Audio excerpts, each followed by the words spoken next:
Hey, in the immortal words of Judy Brown, happiness is a choice.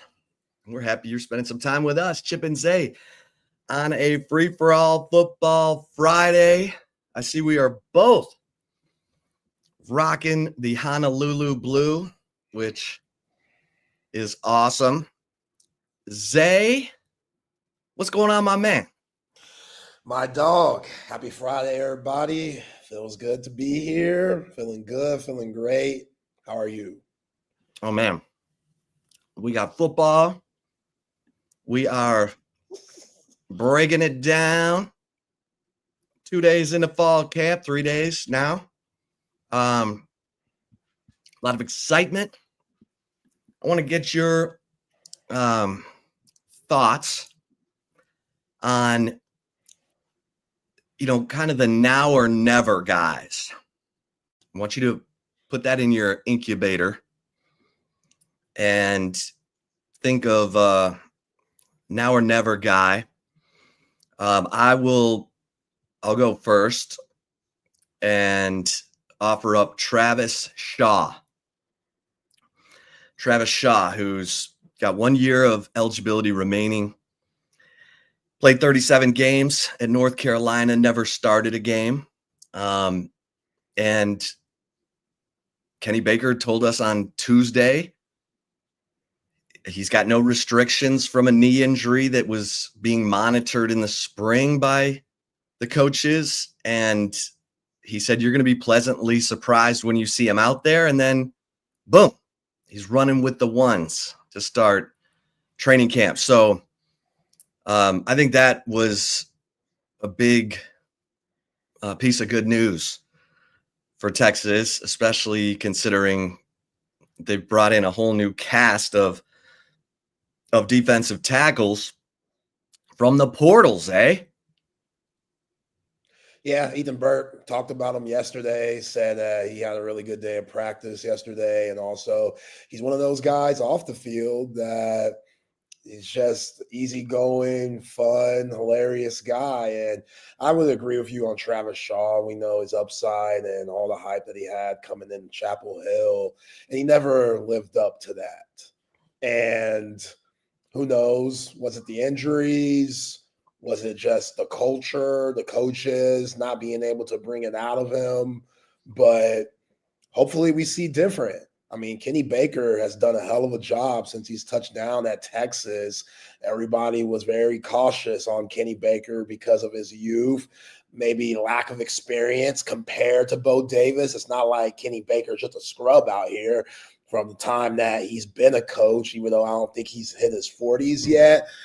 He's has some skins on the wall. So what you saw last year with guys like Vernon Broughton, who said that Kenny Baker completely changed the way that he thought about the game and thought about being that interior defensive guy. Hopefully we can say the same about Travis Shaw. And we're looking at a dude that talked about getting off the bus guys yesterday, Chip. Travis Shaw is one of those get off the bus dudes where you say, damn, that's a guy that could possibly make some big time money playing on Sundays. So yeah, I just hope that all the injury stuff is behind him and he can go play freely and just be all about ball and help this, in my opinion, very underrated defensive tackle group for Texas this season. Hair of the Dog wants to know, are we live today? What you talking about, Hair of the Dog? You always live. We always live. You know what I'm saying? Even if we're not live, we live. Yeah, we had to work around the Texas practice schedule. So to answer your question, yes, we are live. You are looking live at Chip and Zay right now. And yeah, if you're watching us on the YouTube channel, please like and subscribe to the Texas Sports Unfiltered YouTube channel. That's how we grow. Growing is good. You're either green and growing or ripe and rotting, my man John McClain always used to say.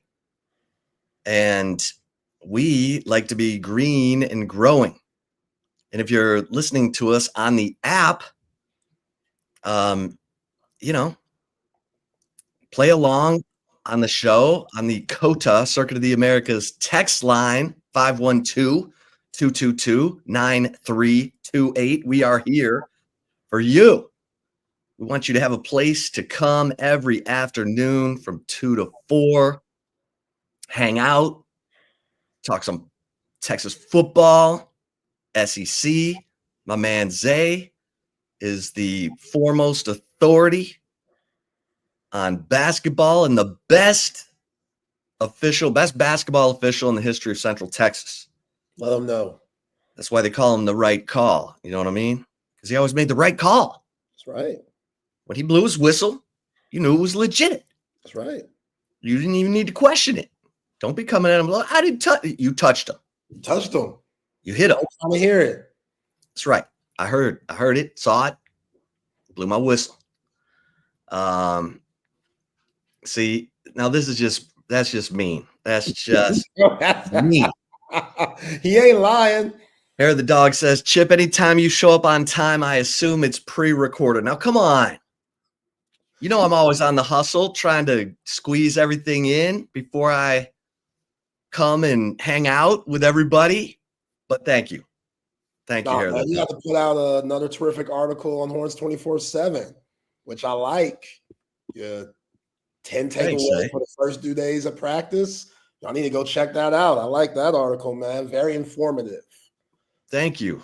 And there's a new promo for Horns 24/7, a training camp promo. So make sure if you're not an annual member right now, you can get 50% off annual membership. And you can read that 10 takeaways from the first 2 days of training camp. If you're not a member, because, there's VIP content that you get when you're a member. This is going to be could be a special season. So you want to kind of follow along on this one. You know what I'm saying? And you could be petty too. Like with that membership, you can also go see, hey, what's Oklahoma got going on with their 24/7 sports crew? What's A&M got going on with their 24/7 sports crew? So you could get in-depth analysis from the other teams, the foes of the Texas Longhorns, which love you guys, love the work y'all do, but that's also fun to do. Just take a little peek on how these guys training camp going along. Oh, yeah. Everybody's always saying the right things during this time of the year. Is that really true? A lot of fan bases think this is their year. Their year. And right now, you can feel that way because ain't no games been played. So everybody's undefeated. Everybody's got hope. You got to have hope. Yeah. So you brought up that. I always hear, just checking y'all out. Horns 24/7, E. Henry, Matt Southside, Hank South, Scruggs, Turbo, yourself. Always get back with hearing practice and Arch Manning cussing, swearing like a sailor. I thought that's like every year, or not every year, but these last few times where y'all have been able to see Arch Manning in practice. Arch Manning, he's not afraid to let his emotions out a little bit, to where on some networks you might get a bleep in there, which I appreciate. I like that. I don't know who he got it from. I know Peyton that time could be a little snippy. There's that legendary Jeff Saturday argument that he had back in his Colts days where him and Jeff, they were going at it. And there was some just snap the ball, Jeff. Yeah, just snap the ball. Snap that ball. Try to call the plays. Yeah, quit that. And Jeff said, we just need to run the ball. Yeah, so it gets fiery on the sideline, but I like that from Arch Manning. Like, you didn't see that from Quinn. I'm not saying that Quinn, wasn't enthusiastic at times, but, some say that, hey, keep your emotions in check. I like a little emotion. I like a little F-bomb every now and then. I like a little challenging your teammates out loud to where everybody hears it, holding them accountable. That's fine with me. Some say, don't embarrass me like that. Hey, get it right. And I won't have to embarrass you. And the fact that you think it's an embarrassment is part of the problem already. We're trying to be a national championship program. So if I have to cuss your ass out every now and then because you didn't run to the right spot, because this is supposed to be a 15-yard out and you ran 13 yards, I'm going to cuss your ass out because it falls back on me, the quarterback.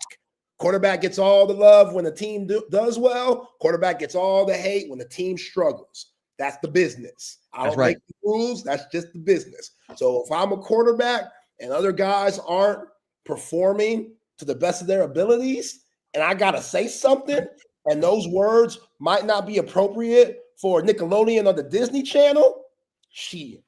Hey, so be it. It is what it is. I love that about Archman. I love that he's one of the guys that will. A football field, especially a practice field, is a battlefield. This is not for the weak nor the timid, right? That's the saying. The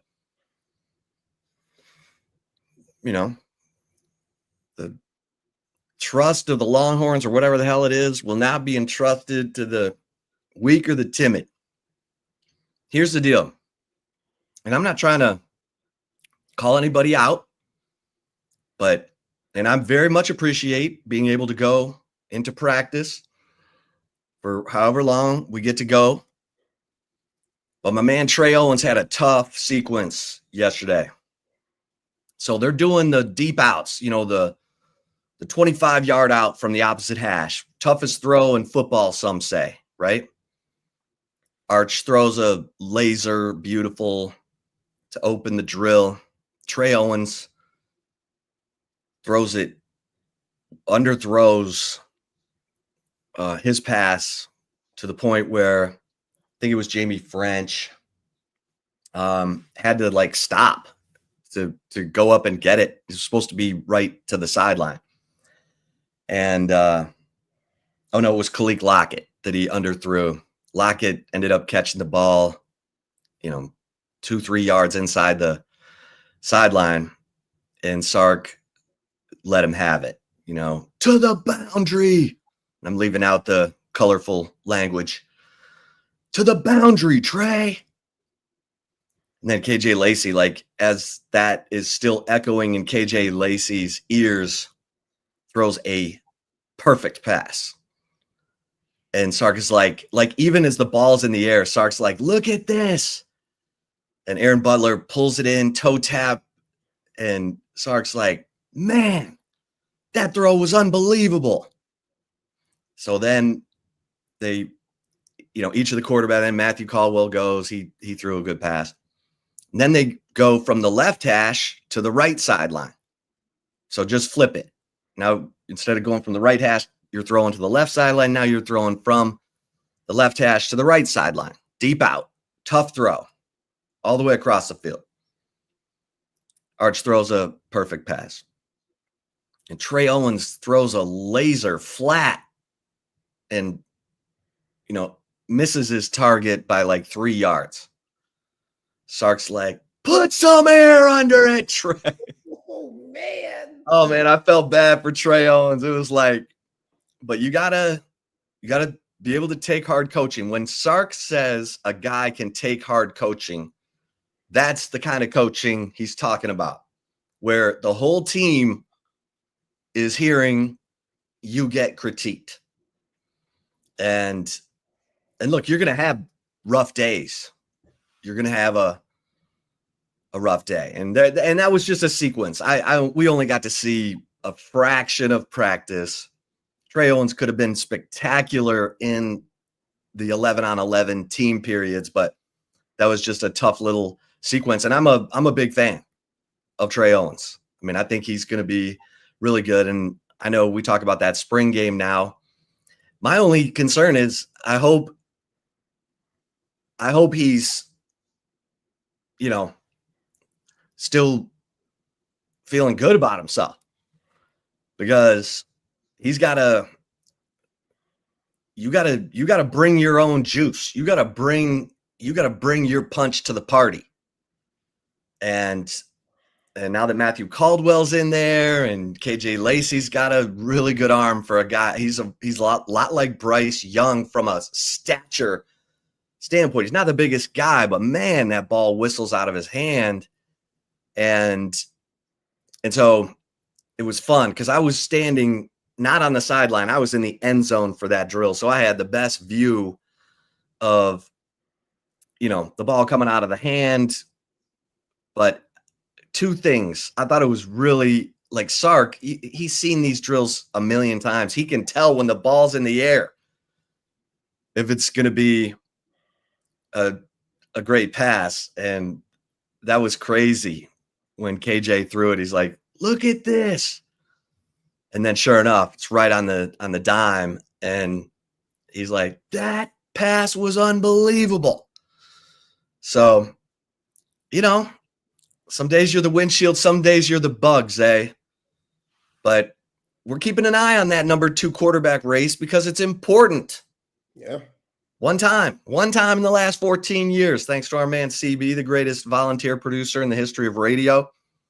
One time in the last 14 years, Texas has made it through a season without having to go to a backup quarterback due to injury or performance. So, got my eyes on that. Yeah, Trey Owens, still a ton of upside and stuff. We talked about him yesterday and just that situation that he's in, which, hey, it's tough, but it shouldn't be surprising. Like, we're trying to find the best players here. We need the best players on the field. Who knows if it's going to be Arch Manning for the full season. So number 2 has to come in and lead this team just like number 1 would. So if you're Trey Owens, that pressure, you feeling it a little bit. And like I said before, who knows how he's taking it? We hope that it's motivating him to where he's like, oh, I got to get my ish together. Like, they're bringing in Matthew Caldwell. This is a slap in the face. What the hell we need him for? I'm here. Like, they don't got faith in me. So that could either be positive or you could fold and get in your feelings and not take that hard coaching that Steve Sarkisian's talked about, because now you feel like the whole world's against you. You feel like your coaches don't believe in you anymore. And that's not the case. It's just they got a job too. Like, the reason why they're there is to put the best players on the field. They could get fired from that if they do a bad job at it. So why would they jeopardize their livelihood just because they want to be nice, because they like you? No, that's not the case. They could like you and also sit your ass on the pine. So if you're Trey Owens, which you're right, Chip, he could have been excellent. Once y'all walked off the field, he could have been Joe Montana. But what y'all saw, need a little work, need a little kick in the ass from Steve Sarkisian. Let him know, bruh. Little love tap.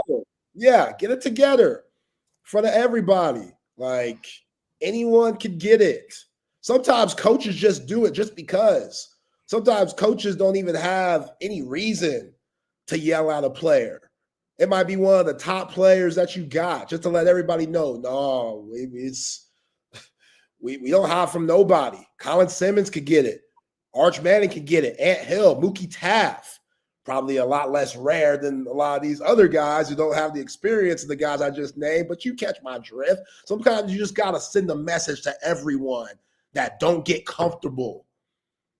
Don't ever get comfortable. What Nick Saban used to say, we want you to feel uncomfortable. That's right. We want you to be comfortable being uncomfortable. Yeah, uncomfortable. Yeah.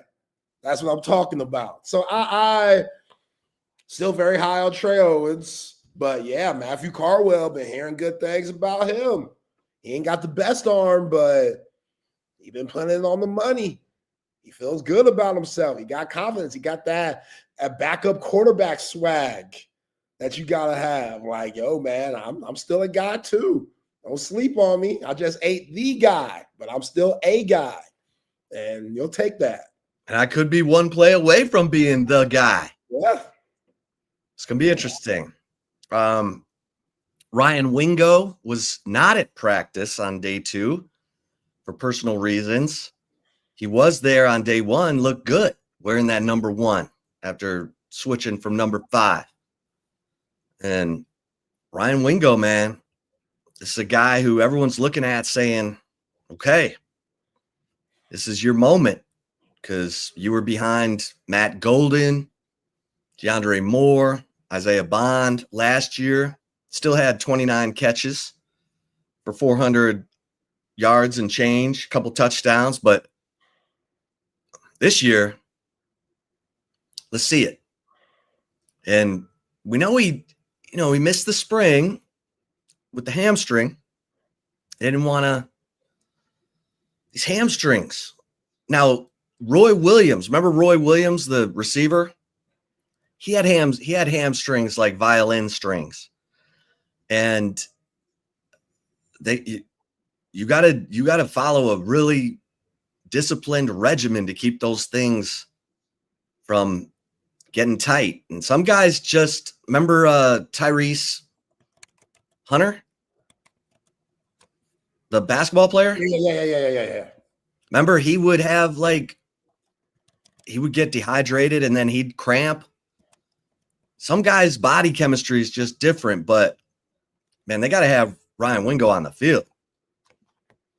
I mean, when Chris Jackson told me he runs a 4.340, I'm like, at 6'2", 214, okay, you got to have that man on the field. That man's different. Now listen, we saw what Matt Golden did at the combine, 4.29. Sometimes you don't even realize how fast these dudes are. But Ryan Wingo, he needs to have a 1,000-yard season here soon. Soon? I mean, it's only year 2 for him. Well, but I know it's not fair to compare, but Jeremiah Smith and Ryan Williams put up some cuckoo for Cocoa Puffs numbers. It's fair to compare.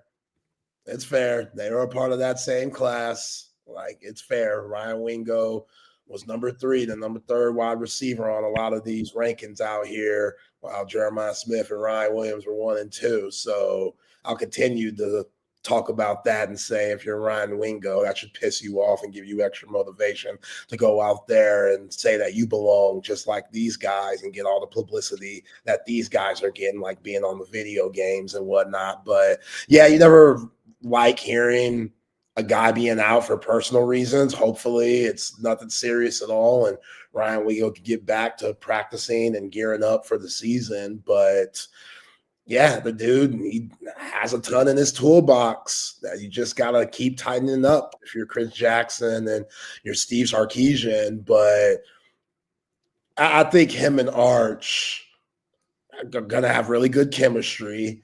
And when you have other weapons around you, it makes it so much easier to go crazy because not everybody can focus on you. Like the way DeAndre Moore was talking, which DeAndre Moore, that dude, man, he falls into that same category as whenever his career's all and done, I feel like he's going to have a very solid career in the National Football League.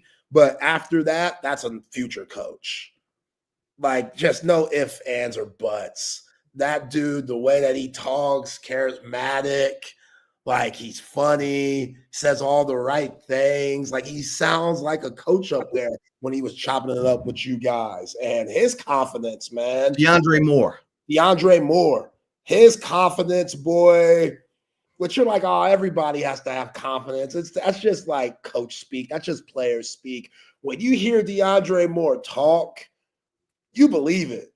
Like, listen to, we got the audio with him talking about his goals for this upcoming season. Just listen to how he words things and the things that he's talking about for this 2025 season and what he expects from the team and himself. First and foremost, I want to win a natty. I think we've got to the doorstep 2 years in a row, too many for my liking. So I want to win a national championship. We got short at the SEC championship. I want to win the SEC championship. As far as personal, I want the Texas touchdown record. I want at least 1,200 yards, and I want to win the Blitnikoff. Just like that. Like he said that so easily to where you're like, dog, you need to relax. But then you think like, why not? Why not? Why not him? Nobody's talking about DeAndre Moore. We're talking about Ryan Wingo. People talking about Jack injuries and what he's going to do. Nobody's talking about DeAndre Moore like that. SEC Media Day, nobody has him on any of the all SEC teams, first, second, or third. Why not? Like, why not him? We put him in this Jordan Whittington category, which I get that. They both light-skinned brothers who play that slot section, and they both— What's wrong with you? Both got a good head on their shoulders. So I get the comparisons. Like, people say I used to be like Luau Deng, and I was like, man, just because we're midnight dark don't mean that I play like Luau Deng. Relax. But I get the comparisons for Jordan Whittington and DeAndre Moore. I think that he has another gear that maybe Jordan Whittington didn't get the ability to show due to all his setbacks with his injuries. And then you had Adonai Mitchell, Xavier Worthy, and, Jordan Whittington fit his role perfectly, especially as a leader.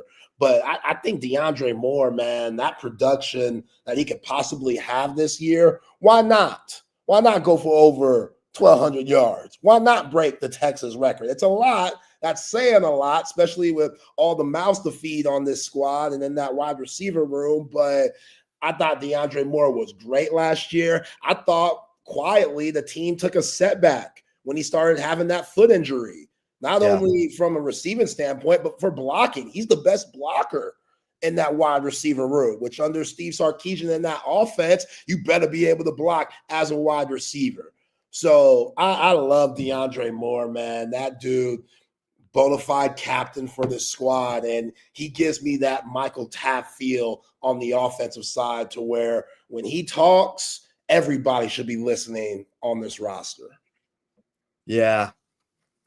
I think part of the reason that Texas receivers are not getting the love is because people don't know which one is going to break out. So they're kind of canceling each other. And I think there's a lot of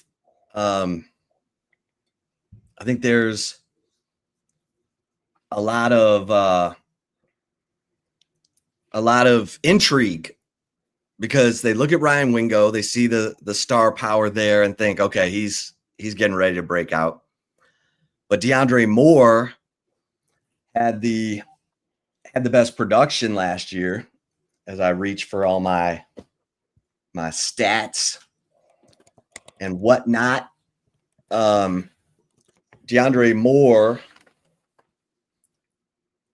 had 39 catches for 456 yards and 7 touchdowns. And so he had the most production. He probably should be getting the most love.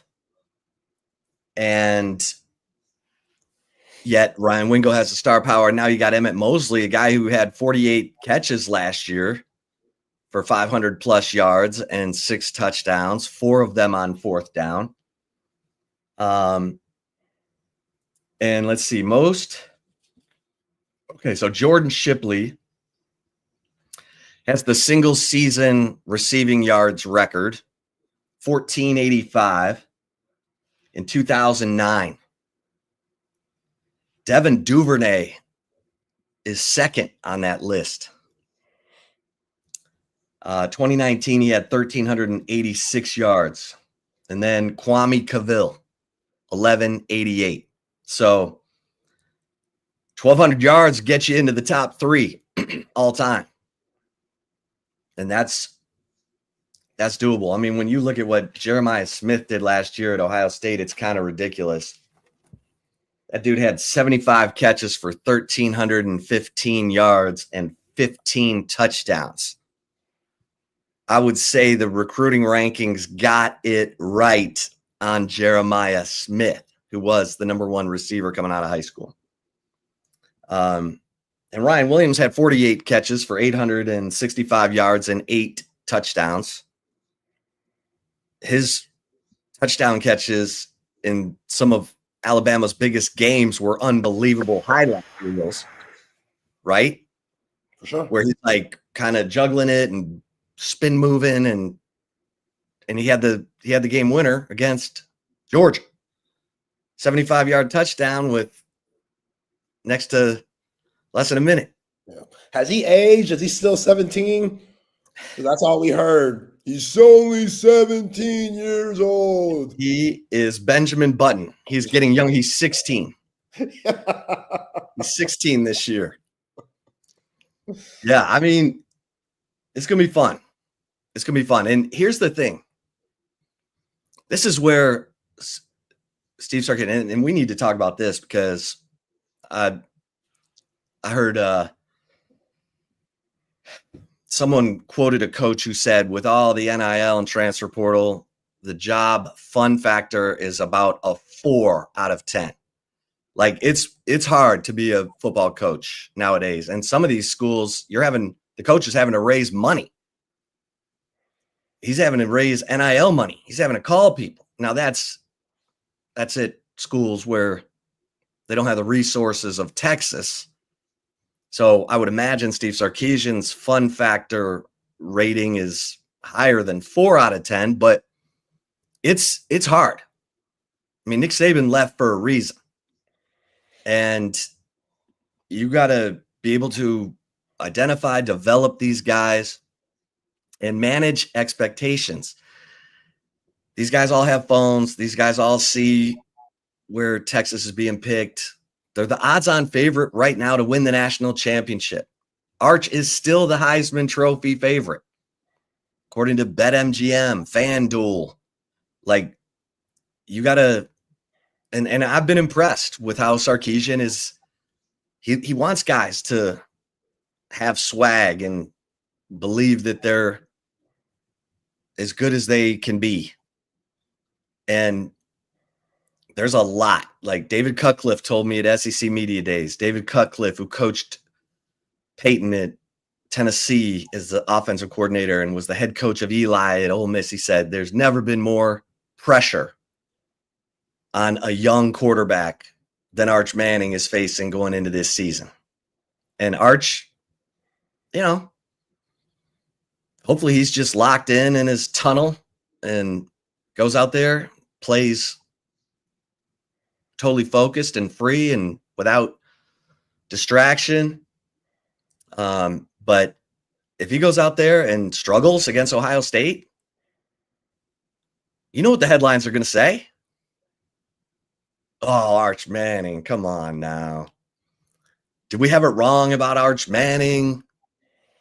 And he's going to have to block all that out and go. Now, if he just tears it up, everyone's going to be like, oh, and they're going to take it to hysterical new heights. And he's going to turn pro. He's going to be the number 1 pick in the draft after one game, probably after one quarter, if he's tearing it up. So Steve Sarkisian's got a lot on his plate, these assistant coaches, everything. And that's what you like to hear about. Every time Arch talks about AJ Milwee, he talks about he doesn't give out much praise. He's tough on us. And that's okay. That's okay. Yeah. I mean, you got to give him some sugar every once in a while, but you can't be like, oh, beautiful. Great throw. And, some of the, I don't know. I mean, from being a coach's kid, Zay, you can't be giving out sugar all the time. No, you can't be on their jock all the time. You got to find that balance. And some coaches are good cop, bad cop.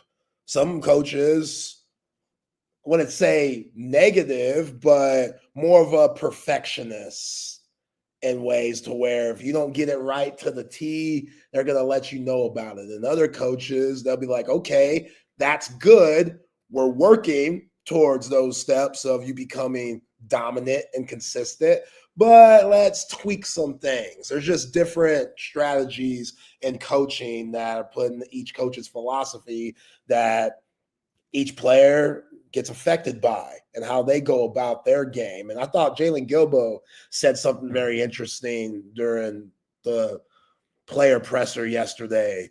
He talked about just this is a job. Like, this ain't fun. That's what he said. He said, this ain't fun. Like, to what you were saying, Chip, we're the number 1 team. Well, I don't know, they haven't put the rankings out, but everybody's picking them, Vegas and whatnot. to win a national championship. Archer's getting all this love. So even though it's supposed to be fun, even though you're playing a kid's game, there's a factor where it's not, because all that pressure on you, it doesn't make it fun. It makes it a lot. It can be overwhelming. And the sickos, the sociopaths of the world that could somehow turn that into fun, those are the ones that are very dangerous. That you're like, all right, this guy's wired different. The fact that he finds this situation fun, like the way Trevor Gooseby was talking yesterday. Trevor Gooseby, he just had a certain light on his face, like, yo, hell yeah, I'm taking over for Kevin Bates. I want it. I love being here. I'm doing this for my family, my brothers, my moms, my pops.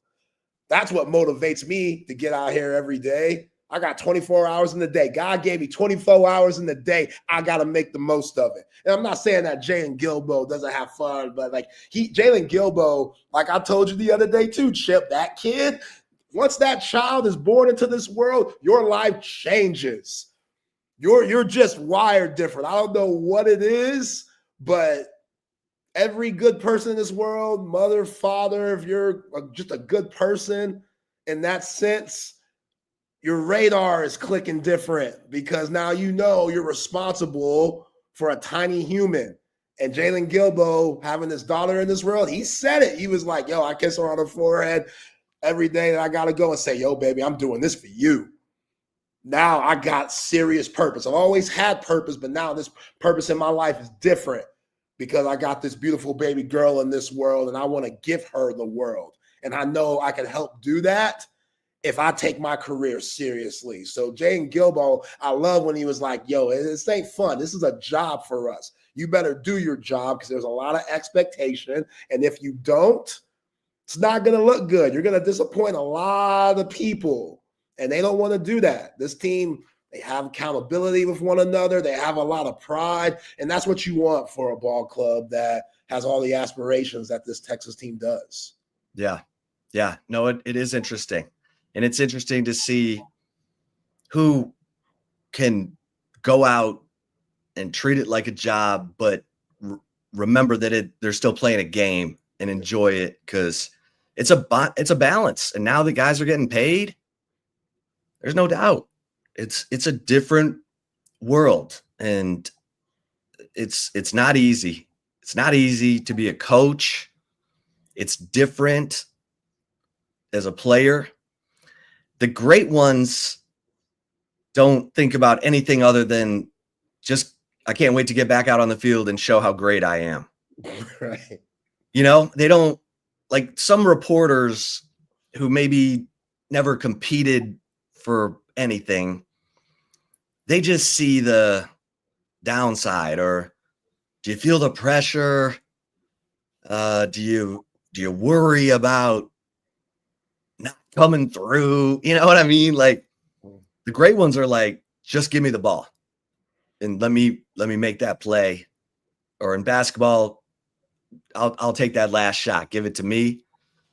And they want it. They welcome it because they just know I'm better than you. And those are the, that's why we love watching players like Michael Jordan, but Anthony Hill, like Vince Young. Vince Young knew going into that Rose Bowl against USC, I was on the field. He's like dancing, had his, little earbuds in, and just like, he looked like a bobblehead. He was just dancing and so loose. And, you're thankful when you've got those guys on your team, because those are the guys we talk about. They raise the level of confidence of everyone else going out there with them. Nigeri Kennedy at Texas Tech. Those players behind her are like, we got a shot. I'm more confident right now than I was before she got here. As a player, I'm more confident in myself. So I'm going to go over the wall and grab that ball, whatever. And that's what I want to see. I'm very interested to see how Arch does that for the offense, how Trevor Gooseby does that for the offensive line, how whoever at running back, whether it's CJ or Quintravian or or Christian Clark or Jarrett Gibson. But and then a young guy like Grayson Littleton, who just his name keeps popping up. I know. Everybody's saying his name. Jalen Gilbo, DeAndre Moore, everybody's saying his name. We talked about it yesterday with Sark talking about him, like all the coordinator coaches and stuff. Like this dude. Well, when your best players are your hardest workers, that's when the magic happens. And you heard Ethan Burke talking about Brandon Baker. He's the only guy in the weight room after every practice. He's doing extra recovery. Like, I pay attention to that stuff because that, first of all, the players always know. And if a guy's putting in work like that, and then it's translating to the field, I mean, it's one thing if you and I are competing for a position and I'm in the weight room every day. It doesn't matter. You're going to win because you got the intangibles and the measurables. But if a guy is fighting for a starting job and he's always in the weight room and doing the extra, doing the recovery, like when I heard that he's doing the recovery, okay, he's a pro now.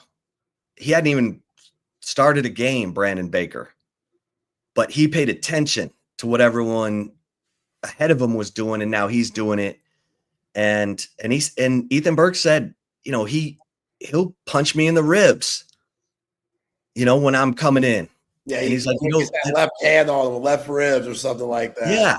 Yeah. And he's like, it pisses me off, but it's a good move. Yeah.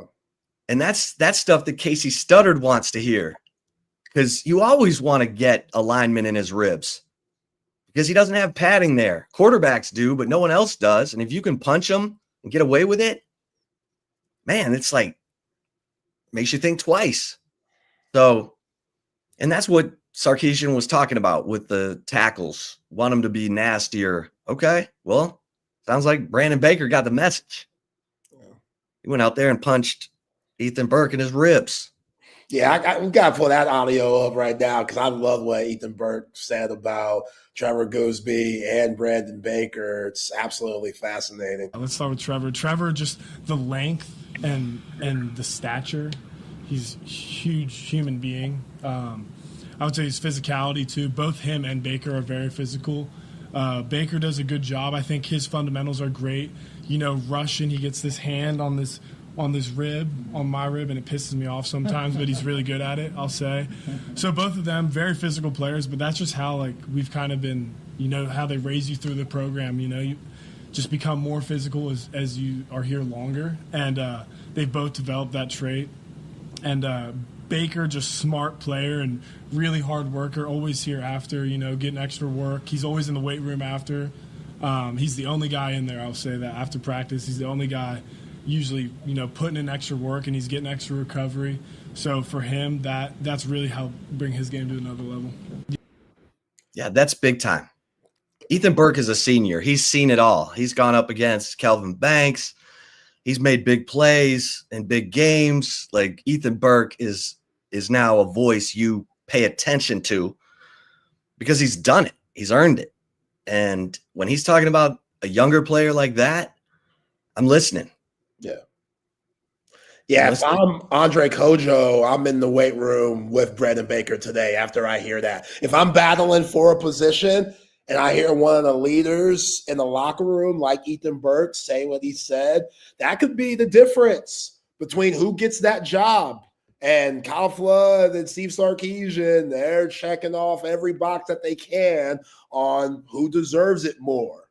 So once that week leading up to the game comes, and if they still don't have a decision, remember this moment. Remember what Ethan Burke said if Brandon Baker ends up winning that starting spot, on the things that Brandon Baker did to separate himself from the rest of the pack. Because you're right, Chip, like Brandon Baker, he's starting to realize, okay, this is what you need to do to be at tip-top shape and at your peak performance. You got to do everything in your ability, from your diet to getting your body right, weight room, recovery, all that stuff. You got to be all about it. And if you are, then you'll most likely be rewarded for it. So again, I'm not saying Andre Kojo, everybody has their own way of going about it and getting right. But I thought it was very strategic for Ethan Burke to say he's the only one doing this. Brandon Baker's the only one putting in extra time doing that. That means something. So Kojo, again, I don't know where you're at. It's still a battle. Nothing is set in stone. But if you're Andre Kojo and you hear that, I'll be like, okay, maybe I need to do certain things to where I can't have this guy steal the spot from me. Like, that could be my spot too. I gotta go above and beyond myself. And yeah, I love Ethan Burke saying that. Like, I thought he was very transparent and very real when he made that statement. What else jumped out at you from those interviews yesterday after practice? You had DeAndre Moore, Ethan Burke, Trevor Gooseby. What else jumped out at you? Probably Trevor Gooseby talking about, just how you saying those leaders last year, the four guys who, aren't on this offensive line at all, graduated and went to the league, and just how, you got to step up from that. And, Kelvin Banks was big for him, but he always prepared on being the starter. And those games that he had when Kelvin Banks and Cam Williams were injured definitely helped him and made him feel comfortable on, okay, I'm out here. I'm ready for this moment. Like, I can hold my own against future NFL players, like what we saw with A&M's line and Georgia's line. And now that the job's his, he could go out there and be that dude that Kelvin Banks was for him, for the younger guys, and lead by example and be a vocal leader out there. Like, I like Trevor Gooseby, his makeup. Like, yeah. I think, kind of like what I said about DeAndre Moore, and Stark's not going to put players up there, with you press guys and, guys that are just going to be talking nonsense. They're going to be guys that have been a part of the PR team that you could trust not to embarrass anybody or the program. And, those four guys, Gilbo, Gooseby, DeAndre Moore, and Ethan Burke, they did a hell of a job yesterday. But yeah, Trevor Gooseby, man. Again, like I said, I had him when we did our top 10 most important players on this team, not named Arch Manning. I had Gooseby 3, and that was because of, you're filling in the shoes of Kelvin Banks, and he couldn't be more ready for that moment to what I saw yesterday. Like, he wants that challenge, and I think he's going to be really good, especially where he came from. 3-star, Melissa, Texas. Like, hey, you put in the work, you got developed. Shout out to Kyle Flood. And now it's your turn. It's time to get busy. So I really appreciate Trevor Gooseby yesterday and the things that he said in his press conference. How about you? Yeah. And we'll talk to John McClain coming up. I see a lot of comments about Micah Parsons. We'll get to that. We got John McClain, longtime NFL writer, coming up at 3:00. And one of the comments I thought was interesting from Ethan Burke is how close he and Colin Simmons have become. Because like I said, Ethan Burke grew up pretty much in San Diego. He's got a little bit of a surfer dude quality to him, but obviously he's an intense competitor.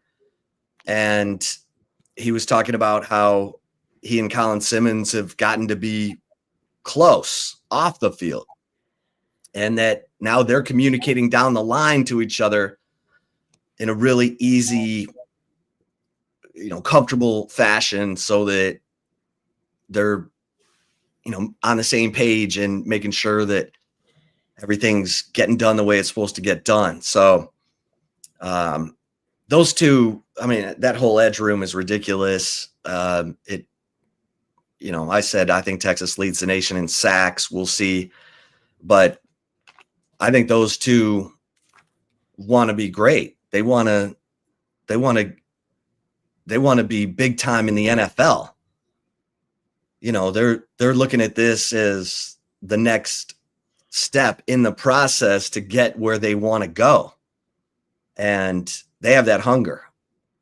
And I don't think anyone questions, just like Barron Sorrell. I mean, I think Barron Sorrell is going to be a long time NFL player because his technique is solid. He's obviously got the measurables. But these guys want to be in that too. And Colin Simmons already being talked about as, a potential top 3 pick in the NFL draft, like Abdul Carter. And I think it's interesting that Alan Clark has Colin Simmons watching some Abdul Carter film, in addition to Hassan Reddick and guys who are similar to his body type, because Abdul Carter, that film is from Penn State last year. And he's probably saying, hey, this dude, top 3 pick in the draft, you can do everything he's doing. So I think it's going to be a lot of fun. Obviously, it's hot. It's 100+ degrees out there. And you got to want it. These are the days where you got to want it. And I think Sark's going to be smart. He'll take them inside the bubble for parts of practice to cool them off. He's not going to, grind these guys into the ground, but it is going to be physical. Those pads come on tomorrow, and they're going to be physical at the first part of camp. And then they'll taper it down to where that last week of camp is the veterans are going to be doing a lot of watching the younger players battle it out for those positions on the 2D behind them. So it's on and popping. It's on and popping. Yeah, Ethan Burke, he could have been upset about not getting as many reps as we thought he was going to get last year in 2024, but Barron Sorrell had a good season. And he talked about Barron Sorrell like being a mentor in a way. Like there was no hate or like jealousy of Barron Sorrell's success last year. Ethan Burke understood it because he knows how good Barron Sorrell was and the type of leader he was. So he's taken a lot of what Barron Sorrell did and putting that in his game. And now that he knows that he's the guy, talked about getting his body right and doing everything that you had to do to, be in tip-top shape and be that guy that could stay consistent. Like there's just so many different guys on this squad that are destined for greatness. And that sounds cliche and all, but there's a reason why Vegas and everyone's picking Texas to have so much success this year. It's because they got players and they're tight. Like this is a very tight-knit group all around. You got to thank Sarkisian and the coaching staff, Culture Wednesdays, of just bonding together, because there's been a lot of talented teams out there, but guys that don't necessarily like each other because you have so many personalities that clash. Their success doesn't happen on the field because off the field there are problems. So can you really call that guy your brother if you don't treat him like one off the field? You can't. You can't fake this thing. And I don't think Texas is faking it. I don't think they're faking anything. I think it's authentic. I think it's genuine. The love that they have for one another, the fact that they want each other to do great. You hear Jalen Gilbo talking about Jahdae Barron being his brother, and now that Jalen Gilbo's going from the star position to outside corner like Jahdae Barron did, he's continuing to pick his brain, even though Jahdae is now in Colorado, to ask him certain things about, hey, what did you do in these situations? Because that's the brotherhood that they have. That's the brotherhood that Steve Sarkisian with the culture has brought to this program these last 5 years, and it's infectious. So I love it. Like, I love all the hype that they're getting. I love how they're handling it, and they're going out there and they're keeping their heads down. It's all about business, and that's what it should be. Yeah. It's cool to see the chemistry, the camaraderie, that culture that Sarkisian has done a really good job of building. That stuff is important, man. That stuff is important. Guys got to like playing for each other. They got to love playing for each other, because that's what brings the best out of you. If you're just playing for yourself, you get tired. You're like, I'm tired. But if you're playing for that guy next to you, you're just going to give everything you got until you black out. And that's how you win. So this is going to be, these guys have had so much positive talk in their ear. They got to handle it. So we'll see how they handle it. Another guy who's had a lot of positive talk in his ear because he does such a great job, the one and only John McClain, in the Pro Football Hall of Fame for his coverage of the NFL. And of course, we call him the voice of reason down in H-Town. John, how you doing? How's your summer? Everything's been great. Been standing out in the heat at training camp every day, but I don't mind it. It's my 49th. It's amazing. When I was young and weighed 180 and could run and play racquetball and tennis and volleyball and softball, I didn't think about the heat. It didn't matter if it was at Nacogdoches, if training camp was in San Angelo, San Marcos, San Antonio. Didn't bother me. Now that I'm old and don't weigh 180, it bothers me, but I go out there and I refuse to get in the air conditioning part like so many of the others. They think I'm going to have a heart attack out there. And I tell them, I said, if I had to go anywhere, going on the sideline at a training camp, at an NFL training camp in Houston, I can only think of one way better to go, but those days are long over. And it's been fun. Of course, here, everybody's talking about Carlos Correa coming back to the Astros. They play tonight at Boston, where Correa and Alex Bregman will be on opposite sides. People here going crazy because it's only on Apple TV, and thank goodness I subscribe to Apple TV and already have my tickets, courtesy of Mattress Mac, for the first game the Astros have back after this road trip to the Red Sox, the Marlins, and the Yankees. And they come back against the Red Sox on Monday night, and Tuesday night I'll be there for Monday night. Correa, it's going to be a standing room only. And I'm guessing they'll run a tribute to him, even though they usually save it for players on other teams. But when he comes out for the first time, play third base, he's going to get a monster ovation, and they will play a video tribute to Alex Bregman, and I'll be there for it, and can't wait. Then I'll be back Tuesday, then I'll be back Friday. What do you think about, while we're on the subject, what do you think about the Carlos Correa? I mean, this has been talked about by the players for a while. What are your thoughts on this whole development? When I first heard about it 2 days ago, I looked at all the media I trust, and they said it's just not likely to happen. What are they going to do next season? He can play third base this season because Isaac Paredes, who's their leading power hitter, blew out a hamstring, is not going to play again this year. Well, they'll worry about next year. All they know is Jeremy Pena is their shortstop. I'm guessing if Correa plays well, it'll be Paredes who's somewhere else. They like to think some year they would get Yordan Alvarez back. We haven't seen him since May 2nd. But even, boy, people are so fired up because once they heard it was a reality, they were pumped. Correa hasn't been as good with Minnesota as he was with Houston. I'm guessing his heart was not in it. He let his agent, Scott Boras, talk him into going to Minnesota, opting out after 1 year. Tried to go to the Giants, failed his physical. Tried to go to the Mets, failed his physical. Minnesota took him back. He's missed a lot of games, not because of the foot that they feared. And they started this season really slow. But since May 1st, he's been hitting 291. And I'll bet you he's re-energized coming home. It's hard to believe Correa. This is, let's see, this is 10th year, and he's just 30. You know, he's the first overall pick in 2012. Didn't take him long to get to the majors. And, you know, most shortstops, they don't want to go to third base. He said he would gladly do it.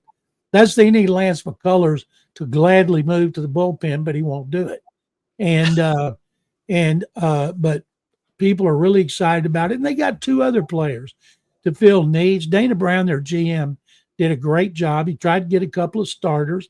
He wouldn't overpay. And that's because he's got Christian Javier, Luis Garcia. Both of them have had Tommy John the last 2 years. Spencer Arguetti, who got hurt before a game. They broke his thumb, a ball did. He hadn't pitched since early April. And then J.P. France hadn't pitched at all. They've all been in the minors getting starts, and they're ready to come. So he wouldn't go overboard on giving up prospects or major leaguers for a legitimate starter because he's got these guys coming back. If they could get two of them, that would be great. And if someday, some year, they could get Yordan Alvarez back, even if he was just a pinch hitter in September and October, that would be great. John, last night, Hall of Fame game. Talk about that a little bit. Obviously, Chargers beat the hell out of the Lions, but nobody cares about the preseason. But Trey Lance, he was a highlight yesterday, threw a couple of touchdowns. And, you know, you saw that video of Hardball just trying to pump up Lance, which Hardball, he does that type of thing, very animated coach. But obviously, with Lance backing up Herbert and stuff, what's just the ruling on Trey Lance at this point of his career? Because they haven't given up on him, but he seems like he's going to be a backup for the rest of his career. I'll be honest with you guys. I was asking my San Antonio show yesterday about that game last night. I said, is it tonight? Who's playing? Because I don't give a rat's ass about preseason. I don't give a rat's ass about the Hall of Fame game, unless it's like last year and Andre Johnson went in and I was up there for the festivities. But there's two things I've gleaned from not watching it. The Lions are dead in the water. They may be in the running for the first overall pick. And Trey Lance is going to the Hall of Fame. I actually saw somebody online, a Lions fan, who asked somebody covered the Lions about what it meant for the team to be that bad, and he showed remarkable constraint. You know, I'm not in the habit of calling people nitwits and lame brains, but anybody who puts anything into the first preseason game like that must be like 5 years old, or they've been on Uranus or in. And it's just ridiculous to try to glean something like that. Chip, you may have been the only person, and I'm guessing you watched it. Did you watch it? I watched part of it. Okay. Well, I forgot. And it was on Peacock, but yeah, they made it hard to find. And of course, it doesn't mean squat. Yeah, the starters Texans, for Detroit didn't give me joint practices, even though the quarterbacks can't be hit, but you're going to see the best quarterbacks out there, and you're going to be able to see if linemen can block. You're going to see if DBs can cover, receivers can catch the ball. So if C.J. Stroud is in Minnesota for the first preseason game, or here against Carolina in a joint practice, they have joint practices with Carolina here and at Detroit. But if the linemen are getting beat, the pass rushers aren't going to hit him, but you can tell when he's under duress, and he should be used to it. So everything about the Texans is about the offense. The defense is going to be great. They are loaded on defense, but on offense, nobody has a clue if this line's going to be better, worse, the same. It's just impossible at this point because linemen only put on pads on Monday. But at least when you're in joint practices, coaches can orchestrate everything down to a T, and that's the reason they like them so much. Well, John, let's get to the headline that ESPN can't stop talking enough about. Micah Parsons. He's now, says, I want. Oh my God. I want Stephen Jones to trade me God. away. Oh. Who else Terry McLaurin. Oh my God. Terry. You know what that means? That doesn't mean jack. Do we really think the Cowboys are going to trade Parsons? Of course they're not.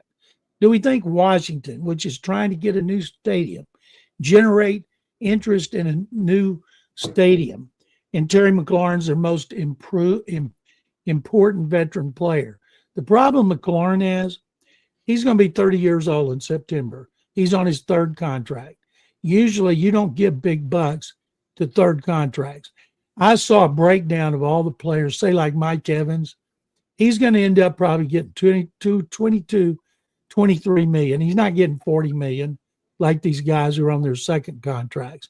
And Micah Parsons, it blows me away how people go crazy when some guy says he wants to be traded. If you had $1 for every time a player said he wanted to be traded over money and how many times he re-signed with his team, you might be able to pay, say, a year of Arch's NIL. That's how much it's happened through the decades. I don't give it a second thought, but my God, the fans go crazy. And, of course, it's great clickbait. Yeah. I would have traded Micah Parsons 2 years ago for 2 first-round picks. Maybe they should have extended him 2 years ago. Yeah. They would have gotten him what is a really cheap contract. And I tell you something else. This is something that bothers me, and I'd heard it, but I didn't believe it was true. Jerry Jones doesn't like talking to agents. He wants to talk to the player. Then the player has to tell the agent, and the agent has to tell the player, and the player has to tell Jerry. That's not the way to do business. David Mulligetta is his agent. He's one of the best in sports. Jerry should be talking to him. Have Mulligetta come out there. Probably won't take a lot to get him to come out there and sit down and don't leave the room till it's done. But they're the Cowboys and they do everything ass backwards. So that's why they're in this predicament. John, what's the word on the Texans? Those early days of training camp, what's been going on with Houston Texans? Zay, the defense is way ahead of the offense, as we knew it would be. C.J. Stroud has not looked particularly good. Offensive line has not looked particularly good, but they're going up against Will Anderson Jr., Danielle Hunter, a lot of really talented guys in the front seven. They're going to have difficulties when they make cuts in the line because that defensive line is loaded. You'll see, instead of Nick Caserio cutting those guys and letting the Titans have first dibs on them, get them in the division, I'm sure you'll start trading them for 6th and 7th round picks, probably to somebody that's after the Titans. And so I look for them to stockpile some low picks when they're making decisions. And Stroud he's had good days, he's had bad days, but considering he's got a lot of new receivers, a lot. 3 right off the bat. The main guy, of course, is Nico Collins. We think the other starter is going to be Jaden Higgins, 2nd-round pick from Iowa State. Christian Kirk, veteran free agent, playing the slot. First receiver off the bench, 3rd-round pick, Jalen Noel. Nolan Higgins are from Iowa State. And after that, they've got some receivers. It's make or break, including for John Mechie III. Who's going to be the most improved team in the AFC South, in your opinion? I'm picking the Jaguars to finish in 2nd place because I have more confidence in Liam Cohen, their new coach, longtime offensive coordinator, coaching Trevor Lawrence. And Trevor Lawrence, he's not been a bust, of course, but he's not a generational quarterback like he's supposed to be since he won the national championship as a freshman at Clemson. And one of the reasons he's had 3 different head coaches in 4 years, which is ridiculous. I thought Doug Peterson would go in there and do a good job. Then he got fired after last season. Cohen is a good quarterback coach. He'll call the plays. So I think they will be the most improved. You got the Texans winning it. Texans should run away with the AFC South. It's a good chance it's going to be terrible. And the Colts are just getting worse. I wouldn't say they're getting worse. As long as you got Jonathan Taylor healthy, they'll have a great running game. Their defense is pretty good. Do they have a quarterback? If Anthony Richardson does not do it in his 3rd season there, he'll go down as one of the biggest busts in history. You have to cut him some slack because he started 13 games at Florida. He should have stayed in school. But he was the 4th overall pick, so he ended up getting a lot of money. But can you imagine if he'd gone back to Florida, say, at least 1 year, how much he would have improved? I think with Carly Ursay-Gordon, who's now the principal owner, and she's been very involved in recent years to a point where she wore a headset during games. And her response was, when somebody asked her, she says, as much as we pay these guys, I want to know what's going on. And so general manager Chris Ballard and coach Shane Steichen, if I'm them, I'm worried. If Richardson doesn't pan out, they could end up getting them fired. And Daniel Jones may overtake him, but I thought Jones would have stepped in with his experience on his 1-year contract, and he would have seized the starting job by now, or at least let people know he had the capability of coming in there and being a starter. But nope, right now it's Anthony Richardson. John, your thoughts on the Atlanta Falcons? Been hearing a lot of good things about Michael Penix and him coming into his 2nd year. But John Robinson, obviously, you know what he could do. They love Drake London. And can this be the year that Kyle Pitts looks like that big-time player that everybody thought he could be coming out of the draft? Your thoughts on Atlanta? Considering how high Pitts was drafted, he's been a bust. Maybe he'll finally do it now. He had some bad quarterbacks. They got to worry about Michael Penix, just like last year with C.J. Stroud. Any quarterback who's been a start going into his 2nd season, opposing defensive coordinator, have had all off season to watch every play over and over and over. And they figure out, okay, this is how we're going to adjust. So you better adjust too. Bobby Slowick didn't adjust. Now he's trying to adjust in Miami. And Nick Caley is the new coordinator here. So I think those 2nd-year quarterbacks, including Penix, even though he has more experience because he's older, they better beware of different things than they saw last season. And it's up to their coordinators to make sure, in this case, Zach Robinson, to make sure they adjust as well. That's going to be the most underrated thing I'm going to be watching. You don't hear anybody talking about stuff like that. Maybe it's because I saw it up close and personal. So, and I'm not, if John's frozen, I'll ask this question, hoping he can hear me. But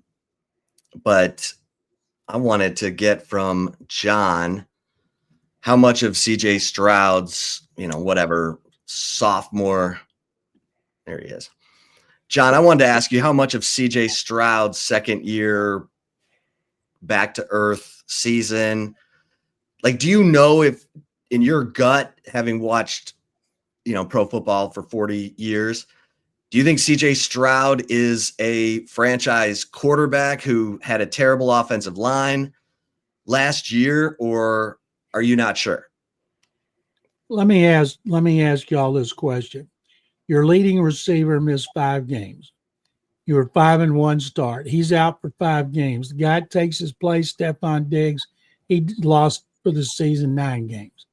Tank Dell, your next best receiver, he gets a terrible leg injury, and he won't be back till 2026. So if you take away the top three receivers of any quarterback and you give him an offensive line that's terrible in pass protection, what do you think that quarterback's going to do? What did Patrick Mahomes do in the Super Bowl when the Eagles got all over him? Even Patrick Mahomes looks like Clark Kent instead of Superman when the opposing pass rush can beat your lineman. So I think that's what happened to Stroud. I think if they don't show significant improvement, I'm not talking about being a top 10 offensive line. I'm talking about they could just be in the top half. Then I think you'll see Stroud playing the way he did as a rookie. But last year, it wasn't a disaster. You know, they were 10-7. They blew out the Chargers in the wild card round. They were losing to the Chiefs by 1 point in the fourth quarter before he got sacked 8 times overall. So they have a new line coach. They have a new offensive coordinator and play caller. Can those guys do a better job than last season? They can't do any worse. Yeah. John, your thoughts on ESPN taking over NFL Network and the Red Zone channel? And they get 7 games, and that thing's worth billions of dollars. Boy, the NFL owners, they claim they were losing money. And all those reporters that work at the NFL Network, and they think about all the good people who've been laid off by ESPN, even though they pay Stephen A. Smith, what, $200 million, Pat McAfee, $75 million. They'll still shell out the big bucks. But if you're one of the guys at the NFL Network, you got to be worried about your job. And I don't think we'll see changes right away, but it's supposed to be competition. And it's not competition when you're both owned by the same outfit. Yeah, that I agree with John there. I mean, Disney's been cutting into, Disney's got issues and they're trying to make their bottom line look better. So they've been cutting like crazy from ESPN. We know there's a long list of talent that's no longer there. So John, I was just thinking about that. I agree with you on the NFL Network. And they've been, like Peter Schrager went from the NFL Network over to ESPN. I guess that was maybe a little bit of a clue, but who do you think does a good job covering the NFL for ESPN? For ESPN or the NFL Network? Or both? Well, Adam Schefter, obviously, he's the top dog. He's probably making about $10 million a year.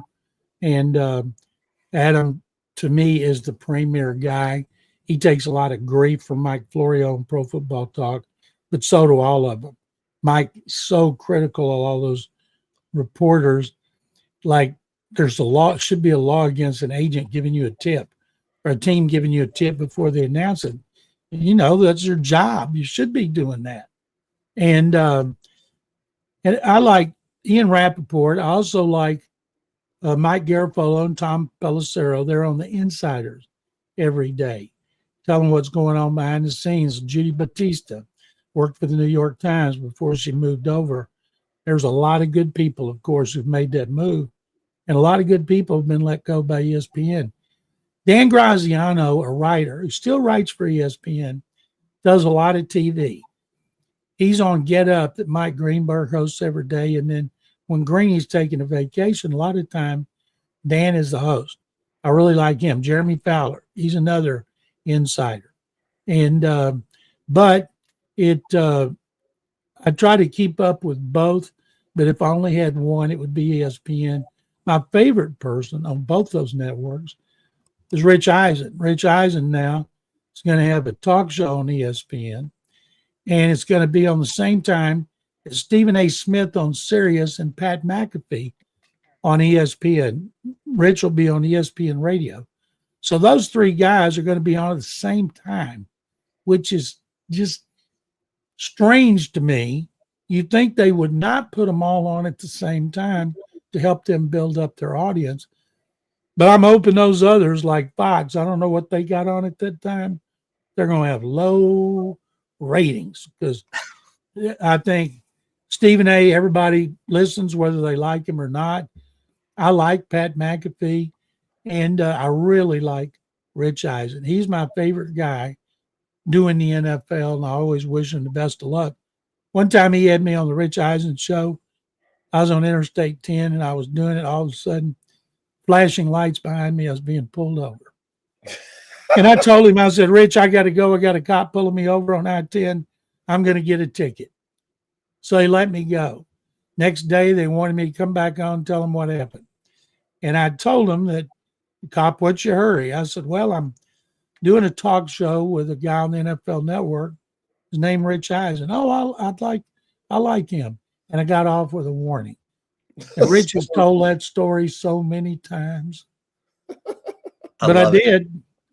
I love it. Just because I was on with Rich Eisen. That's awesome.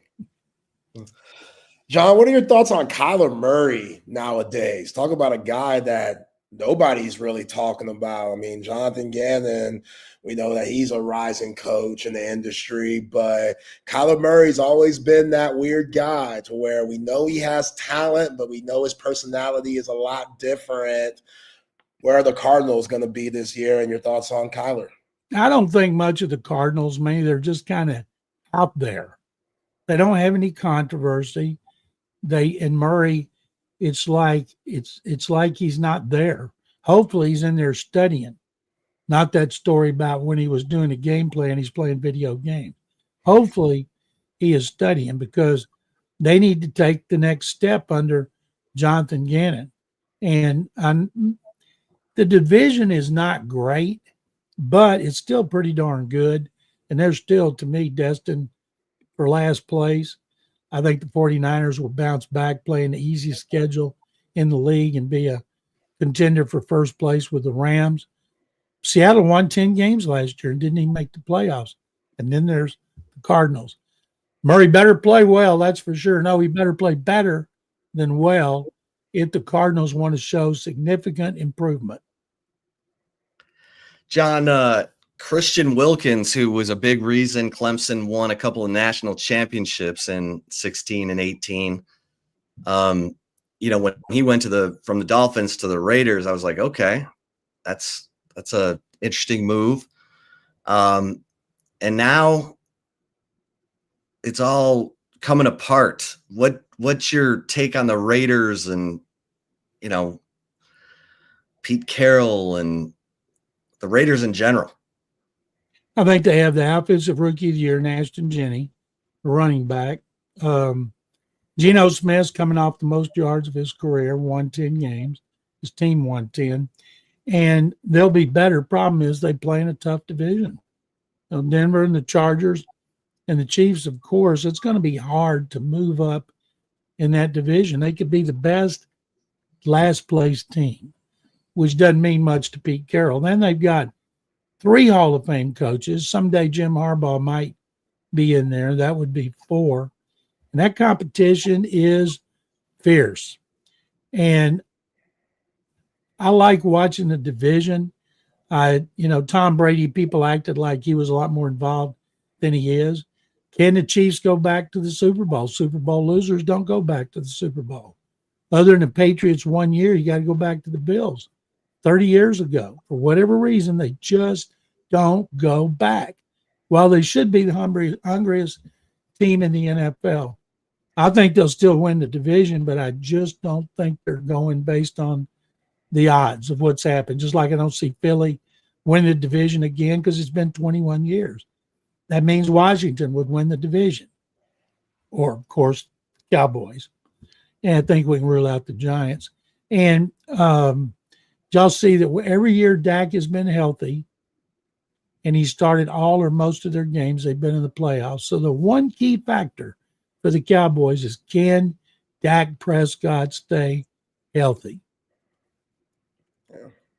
Speaking of health, J.J. McCarthy, we know what happened to him in his rookie year, wasn't eligible to play. And obviously Sam Darnold had the Vikings going. Now Sam Darnold's in the Pacific Northwest, and now it's J.J. McCarthy's show.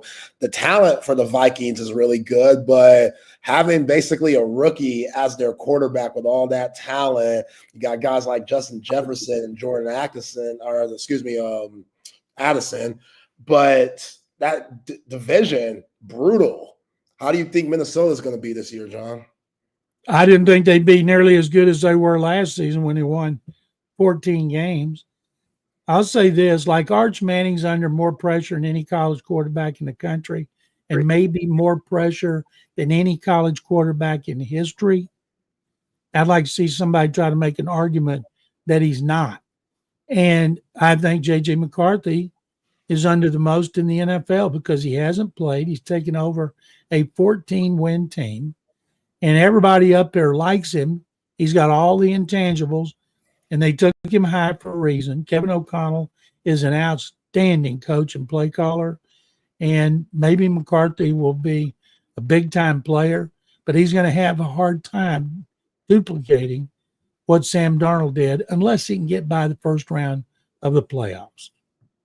All right, who you got winning the NFC North right now? Detroit. I'm not getting off a 15-2 win team just because they lost 2 coordinators. They're still loaded with talent. I think Dan Campbell knows what he's doing. As I've told you guys now for 2 years, I'd love to see Detroit and Buffalo in the Super Bowl for their fans, both teams' fans. You'd have to take a day off, maybe a week off, if they won the Super Bowl. In fact, let me just say right now, Zay, if you need somebody to step in for Chip because he's taking a week off because he's hungover, I'll be happy to do it. All right. Appreciate that. John, I got one more, Chip. What do you Yep. like about those new coordinators for the Lions, John Morton and Kelvin Shepard? Shepard's been around. Morton used to be there. They're highly thought of, but you don't want the same thing to happen to them that happened to the Eagles. The Eagles had 2 coordinators. It didn't work. They fired both of them, hired 2 new ones, and they won a Super Bowl. And and Dan Campbell knows what he's doing, but I thought that the Eagles knew what they were doing too, but it didn't work out. But based on what we saw last night, I'm just wondering with Jared Goff, will they take Arch Manning when they have the first pick in the draft? John, Jose wants to know if you've disagreed with a Hall of Fame inductee getting in or not getting in. You mean the guys who are in this year? Or I think just in the past. Well, gosh, there's a lot I've disagreed with, but I'm all for. I don't like that only 4 made it this year because that's the fewest since 2005. And I think there's so many worthy candidates out there. We have so much more information to provide us on the committee that the public doesn't have, so we can try to properly debate and evaluate the candidates. There's still like 30 guys that made all-decade teams that have never been talked about in the room because they can't get to be finals. So I don't like. They made it harder. I don't like that. There's only 4, and I don't like that either. Next year, Larry Fitzgerald is a lock. Drew Brees is a lock.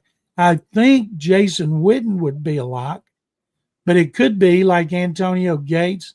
He had to wait a year because we had guys that were deserving that had been waiting longer. It was not anything against Antonio, of course, because he deserved the first ballot. I don't like if we're always putting in these first ballot people when we have so many others so deserving. Yeah.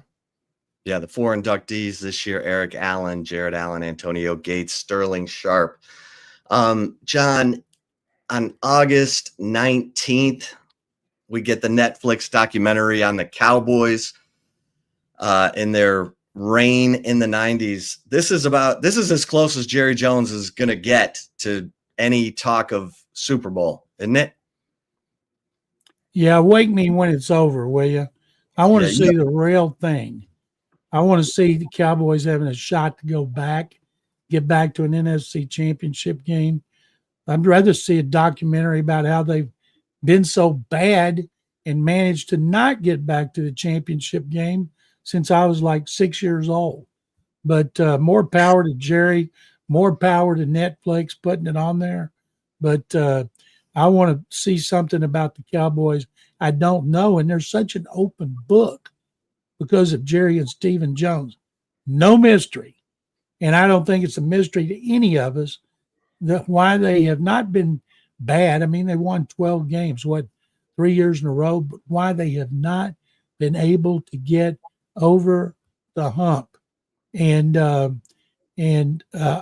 because they constantly have the wrong coaches, the wrong players, too many distractions like they've got right now. Brian Schottenheimer's waited all these decades to be a head coach. He finally gets his opportunity. Every day he gets asked about Micah Parsons first. Now he's got offensive line issues. The Cowboys need to settle down, but it'll never happen because Jerry Jones is running the show.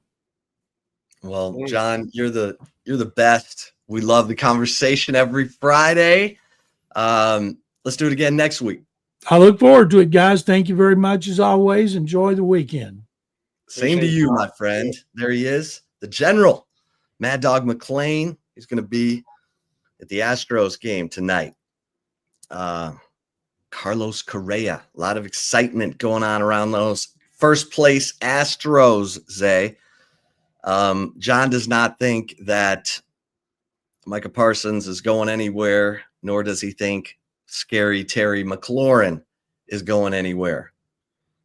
I'd love it if Scary Terry joined up with the Lions, because then you'd have Amon-Ra, Scary Terry, and J-Mo Williamson.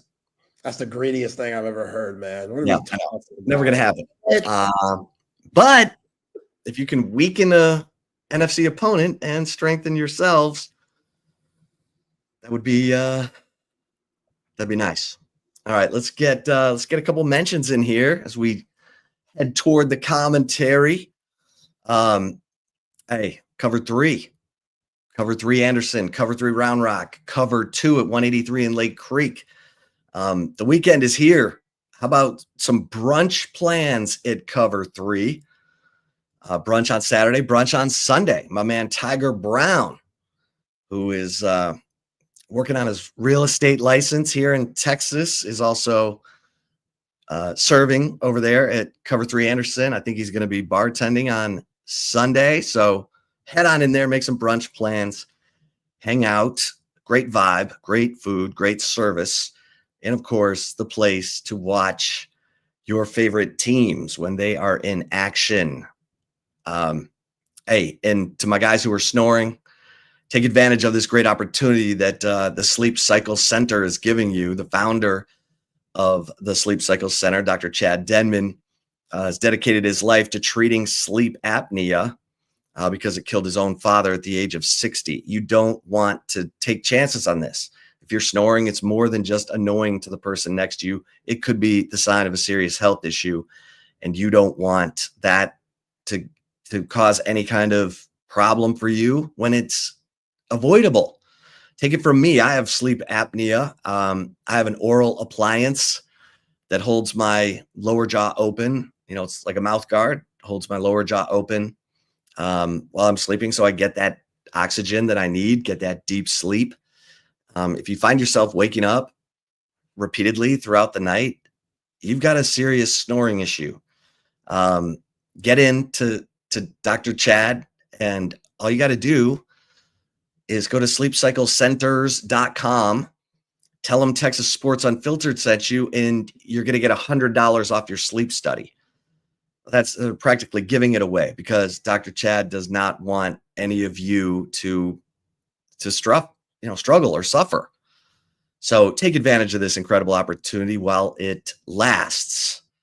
And our man Tom McKay is making sure that you have the opportunity to get the big screen of your dreams into your home before football season. So, treat yourself. You deserve it. You want a big screen is, so big that you feel like you're on the sideline at the game.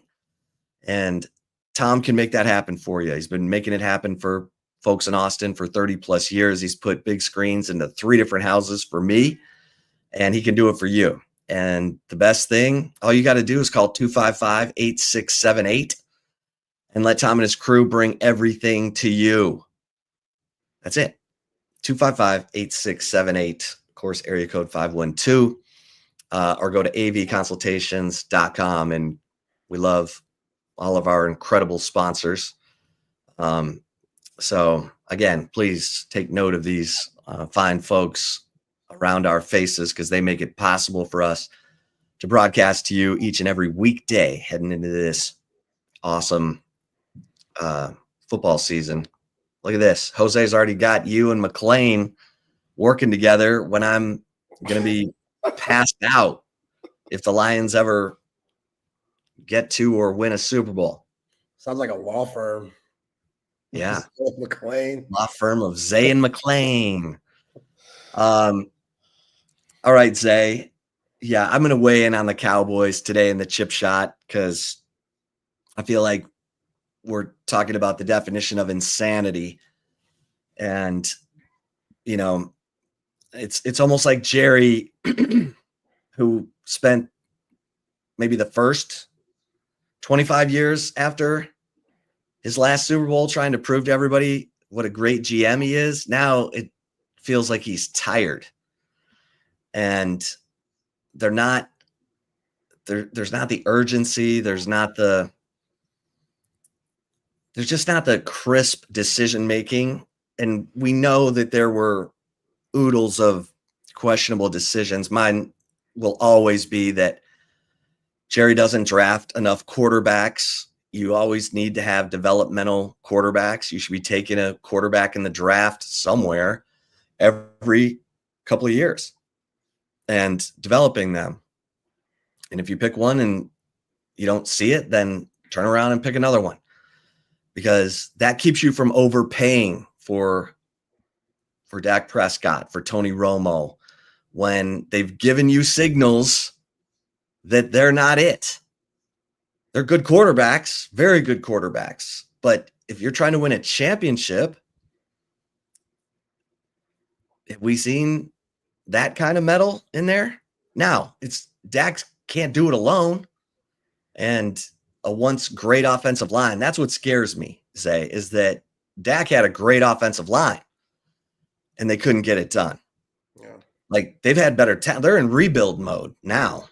And anyone who thinks they're not is kidding themselves. They're going to be right around 500 or lower this season, in my opinion, because they don't have guys who scare you anymore, except for Micah Parsons. And Micah Parsons scares Cowboy fans as much as he scares opponents, because he's wildly talented, but he's wildly unpredictable. And is he a great teammate? I don't know. I know he likes to talk, and that's You always hate that.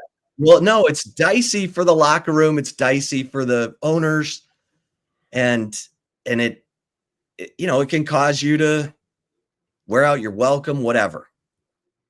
The deal with Micah and the Cowboys now, this is a drama that's just getting stronger. It's every day. It seems like there's a new chapter. Now it's, get me out of here.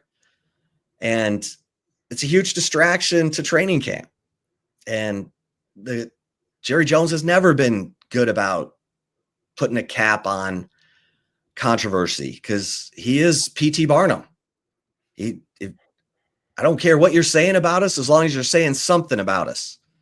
I don't care if you're, you like us or you don't like us, as long as you're listening to and watching us.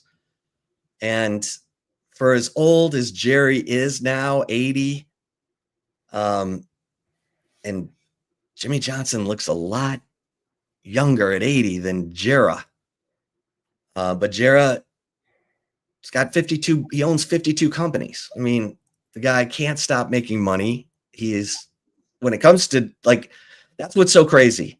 He's one of the best owners in the history of the NFL. The free agency. He he pushed for that. The television markets, and of course, I mean, the different television, he's the one who brought Fox to the table and increased the television revenue exponentially instead of just re-upping with NBC and CBS and ABC for Monday Night Football like they always had. Jerry's like, what are we doing? And then he sued for the rights to market in his own stadium. He won. He got sued. He countersued. He won.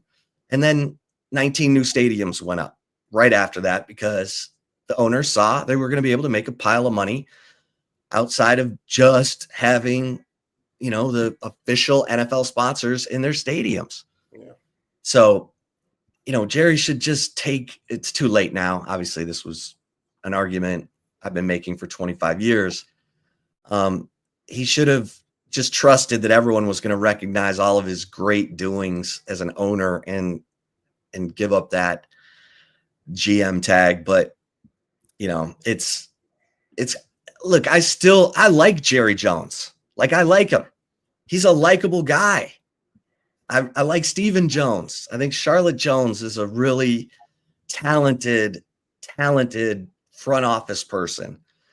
And I covered them in, 2001, 2002, 2003. We're still talking about the same things, Zay. It's painful. It's painful. And I love, DeMarvion Overshown. I want that guy to succeed. I want him to be a star. And there's no question that playing in Dallas, you got a chance to be seen by the rest of the world, and your profile is going to be elevated, and you've got a chance to earn more in terms of endorsements and all that. You just don't want to see DeMarvion Overshown as a star on a perennially bad team, because, football's a brutal, violent sport. You want to go out on that field with guys who you have some camaraderie with and feel like you have a chance to win. Because DeMarvion Overshown's going to throw his body around. He's going to put it all on the line, whether the Cowboys are winning or losing. And you just want to see him, a guy like that, you want to see have a chance for success. And I know Cowboys fans are listening like, man, this is doom and gloom. I'm like, where did the Cowboys get better this offseason? Where did they get better? Jaden Blue. Jaden Blue, who Brian Schottenheimer said, Chip, looks like a bigger version of Darren Sproles, yeah. Sproles, yeah. Out of Kansas State. Yeah. Yeah, Darren, the knife that Darren was. Yeah, man. I like that. Darren's a Pro Bowler, played for 10 years. Yeah. So, yeah, I hope Jaden Blue's part of the solution. And my gosh, Zach Martin is retired. Like, I keep hearing these interviews about, Stephen Jones talking about when Johnny Manziel was coming out in the draft, and Jerry wanted Johnny Manziel so badly, and they go listen to Stephen Jones talk about the war room that night. And that was the same draft as Zach Martin. They turned down Johnny Manziel, traded back, got Zach Martin, an all-pro his whole career, and he's retired. Like, you can put these years of futility in categories now, and it's frustrating. It's frustrating because people are like, well, you're a Lions fan. I'm like, yeah, but I covered the Cowboys. I know the Jones family, and they just, Jerry can't get out of his own way. I'm not sure Steven, I don't know how good of a GM Steven would be. I think we all used to say, just let Steven run it. And Steven's made some good decisions, but he's also been under Jerry's influence for 30 years. Like, I don't know. Maybe he's got a plan, but that's a little morbid. Yeah, right. Pull the plug on him. No, but when it's his time, Jerry's not aging very well, and I'm not wishing bad on the guy. I hope he lives to see a Super Bowl. Can you imagine? He'd probably drop dead on the trophy stand. Oh, He'd be like, hey, we did it. oh man. Yeah. No, I like cheer. All right, let's get to the right call. Let's get it. Before that, though, got to give a shout out to Covert BK, family owned, operated. They're the best, man. If you're looking for a car in the greater Austin area, go to Covert BK. They will hook you up, new, pre-owned. It's that simple, and they will work with you. Whatever your price range is, they will find something that fits that, and they're not gonna pressure you. It's not gonna be a sleazy deal or anything like that. It's gonna be a nice, smooth transaction where you could get the car your dreams for the next 10 plus years or so. So check out their website, covertbk.com. See all the latest specials and inventory. 7 terrific brands to choose from: Ram, Jeep, GMC, Buick, Dodge, Chrysler, and Cadillac. And you're like, damn, Zay, how do you know? Well, because wifey and I, we got our car from Covert BK, and it couldn't have been a better process. Our Buick Encore GX is absolutely amazing. We love it. It gets us around town. We look nice while getting around town, and you could be like us too. Shout out to Jerome, Marcus, and Daniel, and the rest of the staff at Covert BK. Nobody beats a Covert deal. Not now, not ever. All right, Shep. So you brought this up with John about the whole Christian Wilkins situation, which we haven't talked about yet. I talked about it with BK when, you had jury duty a little bit, and we had a good laugh from that. But you and I haven't talked about it yet, because a lot of the time I listen to you a lot. Obviously, I have to. It's my job. But we've had a lot of conversations here on Texas Sports Unfiltered and Chip and Zay throughout these terrific years that we've been doing the show. But when you like to talk about your interior defensive linemen and give examples of guys, you always fall back, which rightfully so, because these guys were doing their thing, to that Clemson team, to those Alabama teams where the interior. You're muted. Christian Wilkins and Dexter Lawrence. Christian Wilkins and Dexter, which Dexter Lawrence, we need to check him out too, because sexy Dexy, and he be doing that weird dance and stuff where he be getting a little bit too low for comfort. But hey, he's an athletic, physical specimen. I'm sure the allegations ain't even hit him yet like it has Christian Wilkins, who apparently, according to Adam Scheffler, kissed somebody on their forehead. That person had a problem, and they got Christian Wilkins up out of Vegas. I think it's more to the story. Christian Wilkins is a very interesting guy. If you go and do your research and homework on his past and the things that he has been through and the things that he has done on camera, because they got that, done some weird stuff. Like after the whistle, there's film on him putting his hands in places that are a no-go for anyone, unless if it's consensual, if you catch my drift.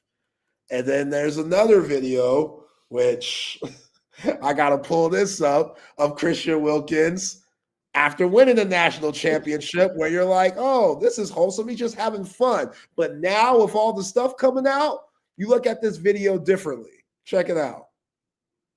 There's Christian Wilkins dancing, having a good time, hits the splits and starts twerking while hitting the splits. Now, I told BK, we might have to start putting this kind of in the combine for offensive linemen and defensive linemen. If you can hit a splits, this shows your athletic ability. This shows that you're different. You're a different type of athlete out there. The whole twerking thing, we could be missed with that. Miss me with that. The whole twerking, I don't know about all that. But Christian Wilkins is a weird guy. A former player tweeted out that he's always been a little freaky.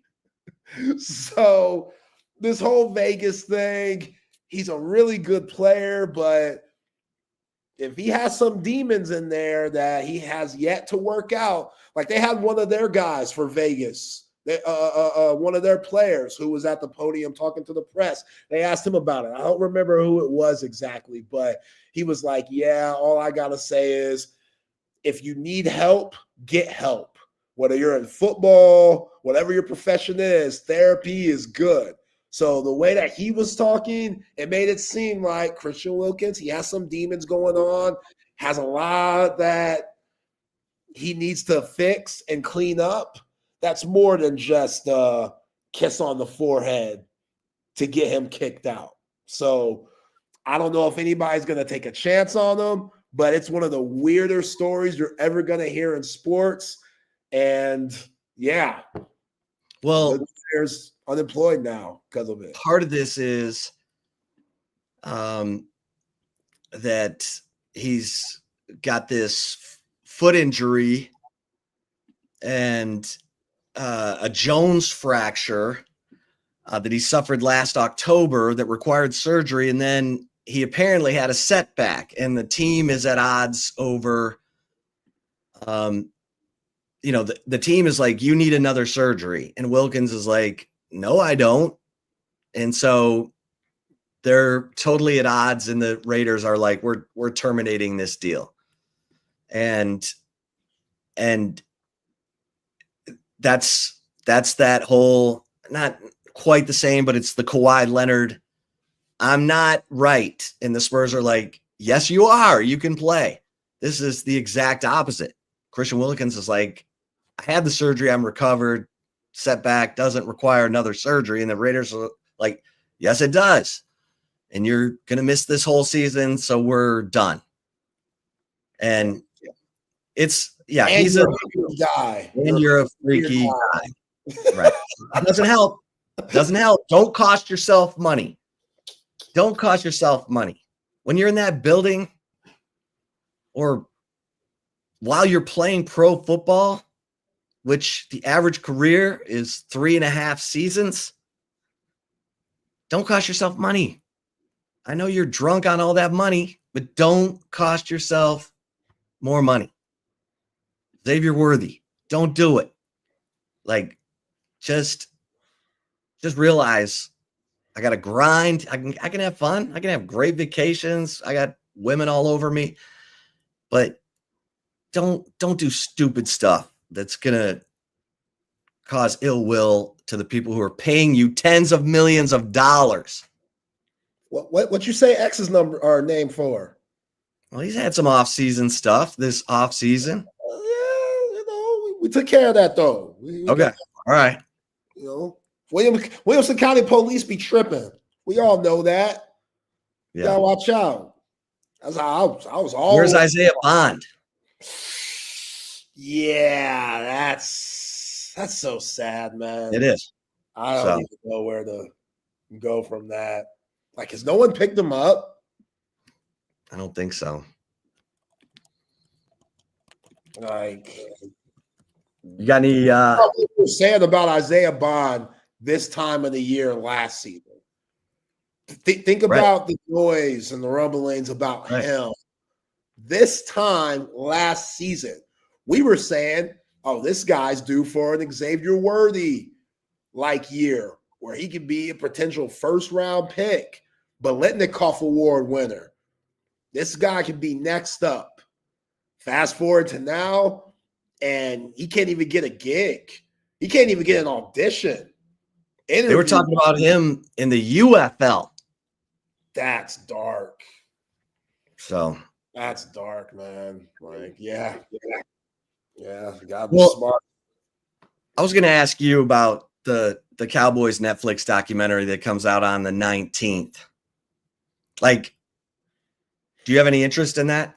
Hell yeah, absolutely. Yeah. Just as a sports guy, obviously Dallas being in the great state of Texas, there's a lot of things that are tied into that with my upbringing.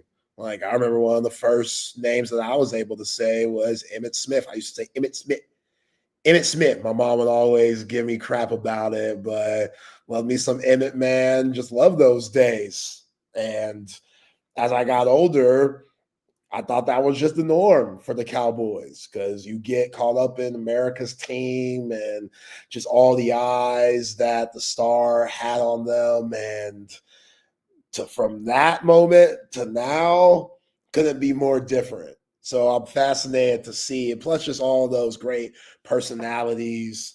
Love to see Aikman talk about things, playmaker who's crazy as hell, but also just a legend in his own right. Like, talk about the glory days. Hell, Dion, I'm sure, is in it.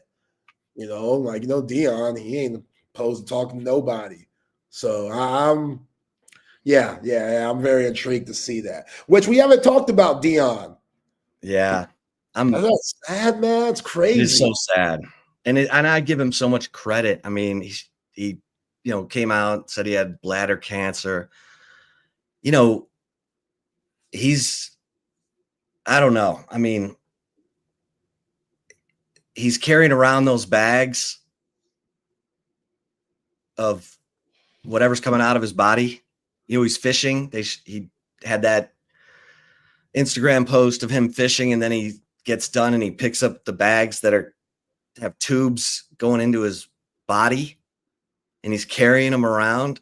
I don't know his exact situation, but my grandfather had bladder cancer, and he had a bag that was always attached. That was his new bladder. I mean, he's going through a lot. And I've always admired Dion, the player, Dion, the talent, the promoter, the personality.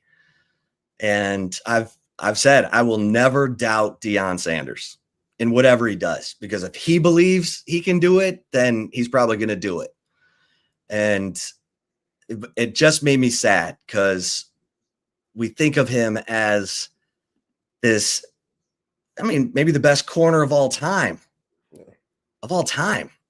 And the highlight reel, it's endless.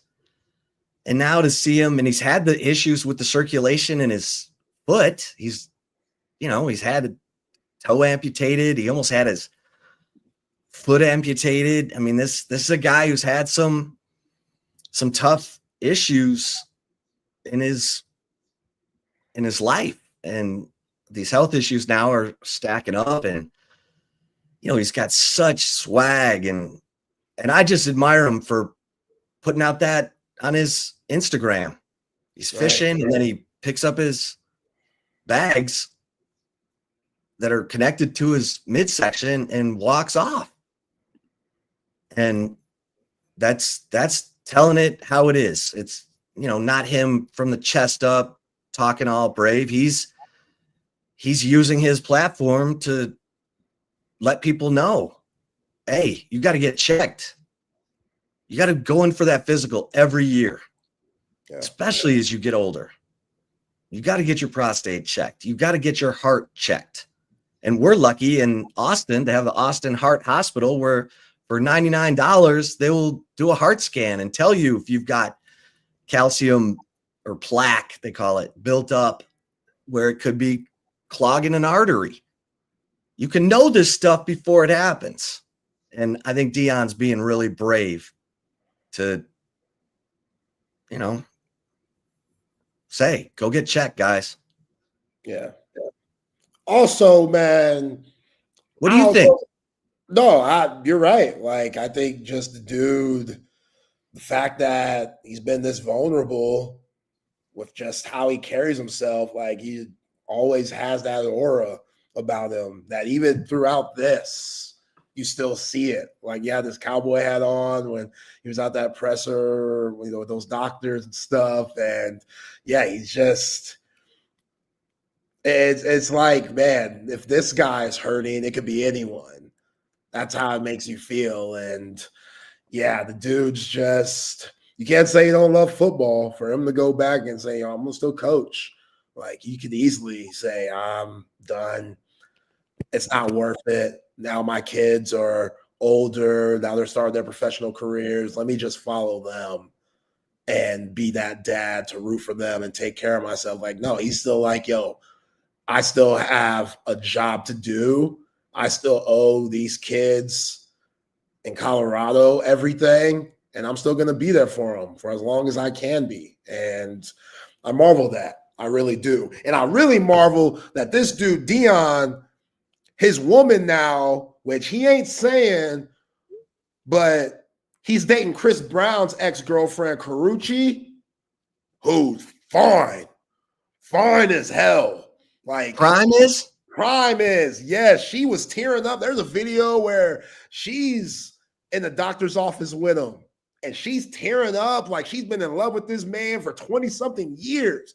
And I'm like, yo, how can Dion, with bladder cancer, still have a woman like this by his side? Talk about aura. You serious? Yeah. Dion's in a whole different category because Carucci, man, she's one of them ones. Like, that's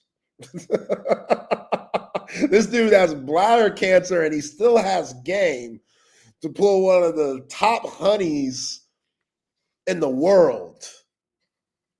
World, Craig. Top honeys of the world, Craig. Like, yeah, Dion, salute, man. Man. Salute. What a guy. All right. Well, I don't know what happened to him. I'm sure. Let's bring in Matt. Matt, what's going on? Not a whole lot, man. Just kind of trying to put my head around all this, Micah Parsons stuff. Unbelievable. I wrote about Matt. Huh? He ain't going nowhere, right? No, but this whole thing is just getting ridiculous. I wrote like 800 words on it on our Cowboys on SI site, and I've had so much negative energy towards the Joneses over the last. I mean, why are you doing this to me, man?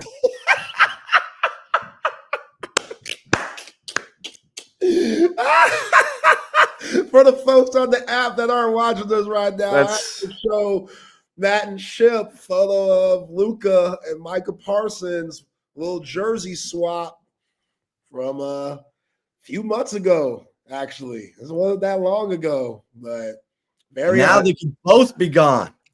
Very ironic. That's a dagger to my heart. I don't think Micah's going to go anywhere. I really don't. I'm so tired of the sideshow that the Cowboys have become. It started with Dak, and then now they're paying him $60 million this year or something, $70 million next year. It's just going to get worse, and they're making an enemy out of their superstar. Like, how do you? It's one thing to just get traded out of nowhere, like Luka was. He was completely in the dark the whole thing. Micah was trying to do things the right way. Yeah, he reached out to Jerry in January, and if the Cowboys were smart, they would have renewed him a year ago. Maybe even 2 years ago. They would have paid a whole lot less than they're going to pay now. I mean, if you believe in a guy, look what the Chiefs did with Patrick Mahomes. They redid his deal before they needed to, and they did it for 10 years, and they're only paying him $40 million, an average of $40 million per, which is $20 million less than the Cowboys are paying Dak Prescott. I mean, that's the biggest bargain in all of sports right now, isn't it? And when that contract came out, it was like, oh my God, a $400 million deal for a football player. This is insane. No, it was the right thing.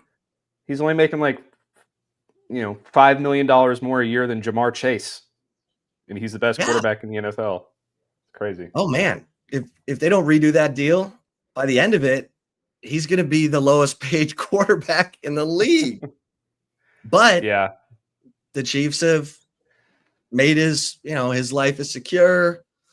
It's a crazy number that's guaranteed, and not all of it, but most of it. And, they're happy. Mahomes comes to work happy every day. Yeah, for sure. It must be nice to be a Lions fan, huh, Chip? Well, yeah. I mean, I hope. I mean, the injuries last year were terrible, decimating.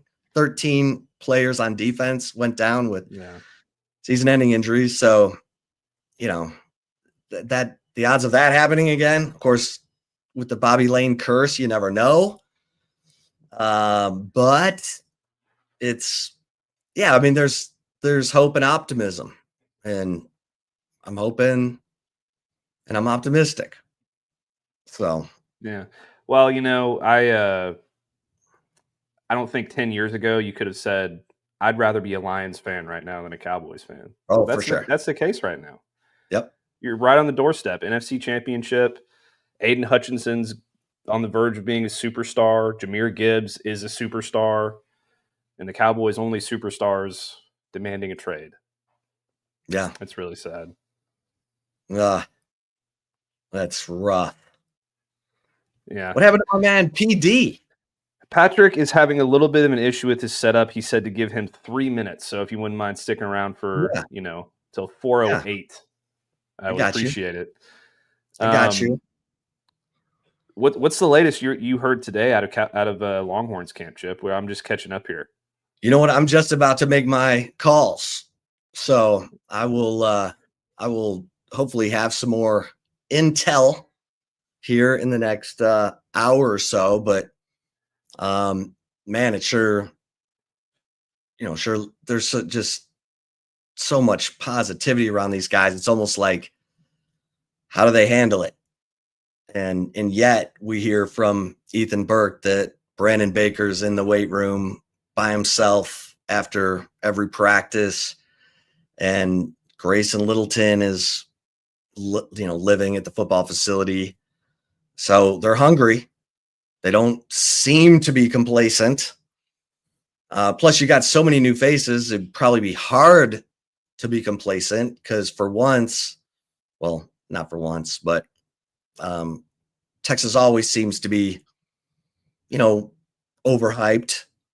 But let's see if they've got the goods, right, Patrick? Yeah, goods. Yeah, totally. Sorry about that. I got into my hotel room at like 3:30, and then set everything up, and it worked great.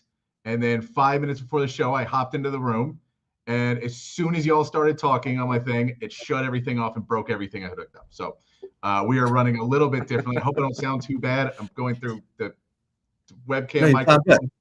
All right, so we're having to go different ways than we normally do, but we made it in. We're good to go. I appreciate you, Chip. I appreciate you, Chip. Hey, everybody have a great weekend. We'll see you Monday.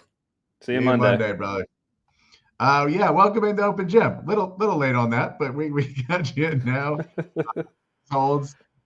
Myself, Patrick Davis, alongside Matt Galatzan from Texas Longhorns on SI here on a Friday afternoon. It's going to be loosey-goosey. You can already tell on the Friday of the show. Appreciate everyone who's joining us in the chat on Facebook, Twitch, X, and YouTube. You can join the chat there. I'm not going to be on the text line today because I don't have that computer set up. So that is on a separate computer that's at my house. I'm in a hotel room. And Matt, I'm in H-Town with you, buddy. I'm actually right now. I had a buddy of mine, and we were texting last night, and we're like, oh, we're sad we're missing Weird Al that was playing in Austin last night, but the tickets were too expensive. And he's like, well, I had already bought a ticket for Houston for tomorrow in a hotel room, and I'm going. And if you want to go, then just buy one of the lawn tickets, like $25. So we're like, yeah, we'll do it. And we'll do the show from the hotel room, and we'll be good to go. And then, of course, everything broke. That's usually how it happens, man. I've had to do some sort of, what do you call it? Some weird setups so far throughout my time doing the show. And every time you're away from your home base, there always seems to be something that goes wrong. Hey, you made it, and you get to see Weird Al tonight, which is just absolutely iconic.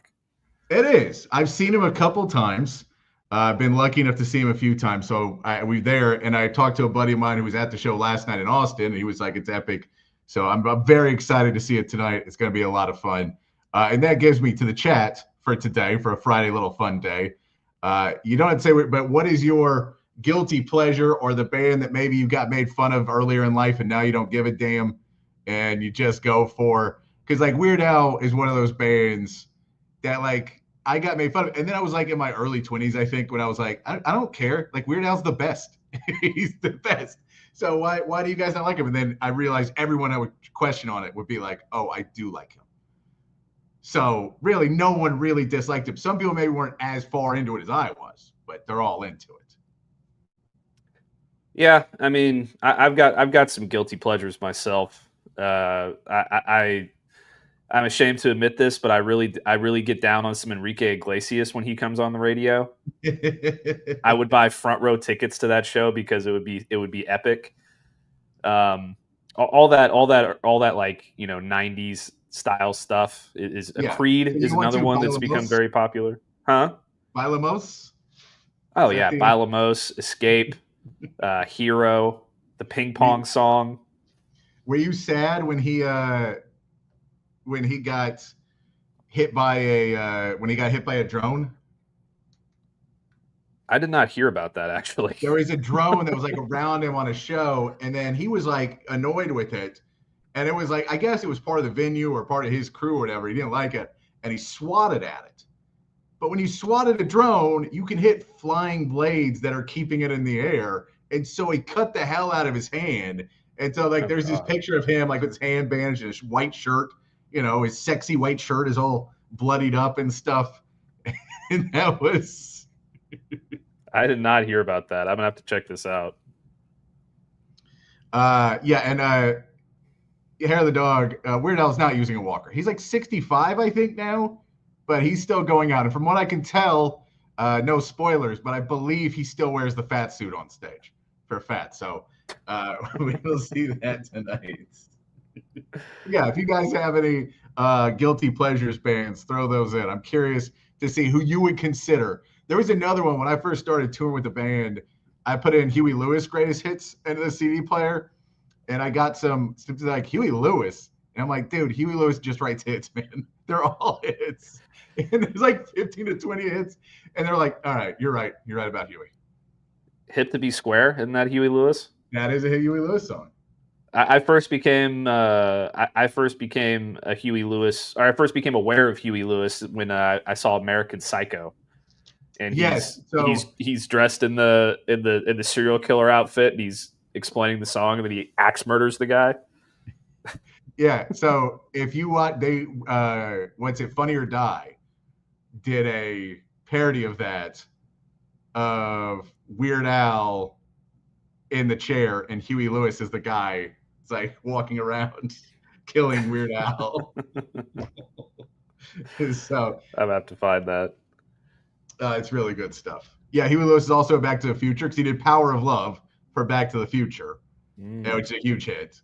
And he did that, and then he did Back in Time, I think, for Back to the Future 2, which is a little too on the nose. So it was still like kind of a hit, but it wasn't Power of Love hit. But Power of Love, they were like, yeah, don't write a song. None of that stuff was supposed to be as iconic as it became, but it all did. Speaking of iconic, we've been hearing more about Arch Manning. We know he's going to be iconic, Matt. We've been hearing more and more, and that he looks really good. And then I keep hearing more about that he's super jacked up, and everyone's freaked out because he's got all the muscle on him this year. And we've heard more and more from camp. Matt, what have you heard from camps out of the last couple days here, of yesterday evening and then today? What's been the new news for camp for the Longhorns? I haven't heard a whole lot from today. I've been a little bit wrapped up in the Micah Parsons shenanigans that have been going on.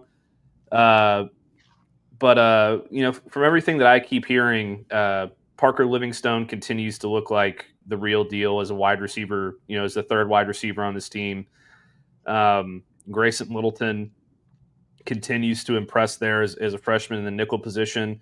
As Chip pointed out just before he hopped off the air, Brandon Baker is in the weight room constantly trying to bulk up his body and really get an edge over there at the right tackle position. Justice Terry is also still impressing a whole hell of a lot. And one of the things I saw, I believe it was today on Twitter, the defensive backs were doing this drill where they try and knock out a reception from behind. And Zealous Hicks was getting a lot of praise from the defensive backs coaches there. So apparently he's looking good today. And Arch Manning, as far as Arch Manning goes, he looks as good as ever. Things started a little slow, I think, for all the quarterbacks in camp, as is typically the case on day one. But he's really locked in over the last couple of days and has looked as good as he could look with his chemistry with his receivers and his accuracy and his knowledge of the offense and controlling the system and all these different things. So all positive so far today. There was some interesting player interviews yesterday as well. I believe it was Trevor Gooseby, Jalen Gilbo, DeAndre Moore, and I want to say Ethan Burke spoke to the media yesterday. And I think my favorite takeaway from that was a couple things. Number one, Trevor Gooseby talking about the new mentality of this offensive line. He talked about how they're trying to develop a real nasty streak to them, which is something that you and I have both talked about over the last few days. It's something that we'd really like to see to help improve that running game. It sounds like they're really buying into that. He's kind of the spearhead of trying to get these guys, to play meaner and nastier up front and really get that push that's going to help the running game and start to dominate those trenches. And DeAndre Moore, he's really buying into mentoring these young receivers. He says sometimes he talks too much and he can't shut up because he's so passionate about trying to help these guys get along, because he's learned in the past from so many good receivers like Jordan Whittington and Xavier Worthy and all these different guys. Now he's in the position to try and be the mentor there, and he's really buying into that as well. And then he also made a pretty funny comment about the difference between Quinn Ewers and Arch Manning.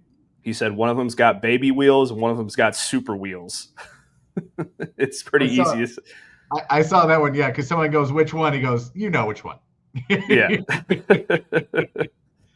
But I think that really does come down, like, the difference in the wheels is why you can change that offensive line more, is why that nasty offensive line makes so much more sense, because you are saying we are going to pass block, but this is not a pocket that we want to collapse around Arch as we did for Quinn.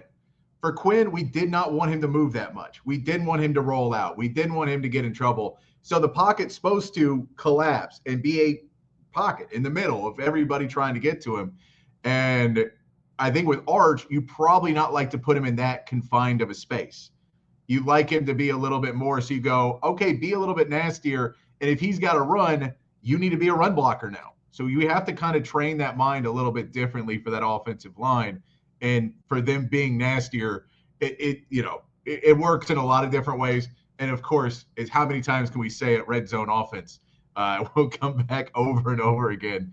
And you're just like, man, 2 yards. If we can just be a team that can get 2 yards at will. Now, really, you love to be a team to get 4 yards at will, but if we can get 2 or 3 at will, and no one's stopping us, not Georgia, not nobody. If we can get those, that I think opens up the red zone so much more, because now they know you can take that versus the thing I'll say, no more of the defensive linemen in the backfield. I don't think we have anybody that we'd want to do that with anymore. But like no more of those trick little plays that we did to try and push people around. It didn't work, and it was just frustrating. So anything we can do to get the offensive line to just really be that nasty offensive line, it really puts us in a much better place. And I can guarantee all those running backs want it. Yeah, it's certainly gonna help a little bit too that you got a 230-pound running back who looks like he's got tree trunks for legs despite an ACL injury in C.J. Baxter. But yeah, I mean, that's going to be critical. It really opens things up for you. If you know that you can get that push up front, then the defense has a lot harder of a time predicting what you're going to do. They're going to try and really emphasize the middle of that offensive line and trying to stop that push. So now you have an opportunity to go to the outside or do something with Arch Manning.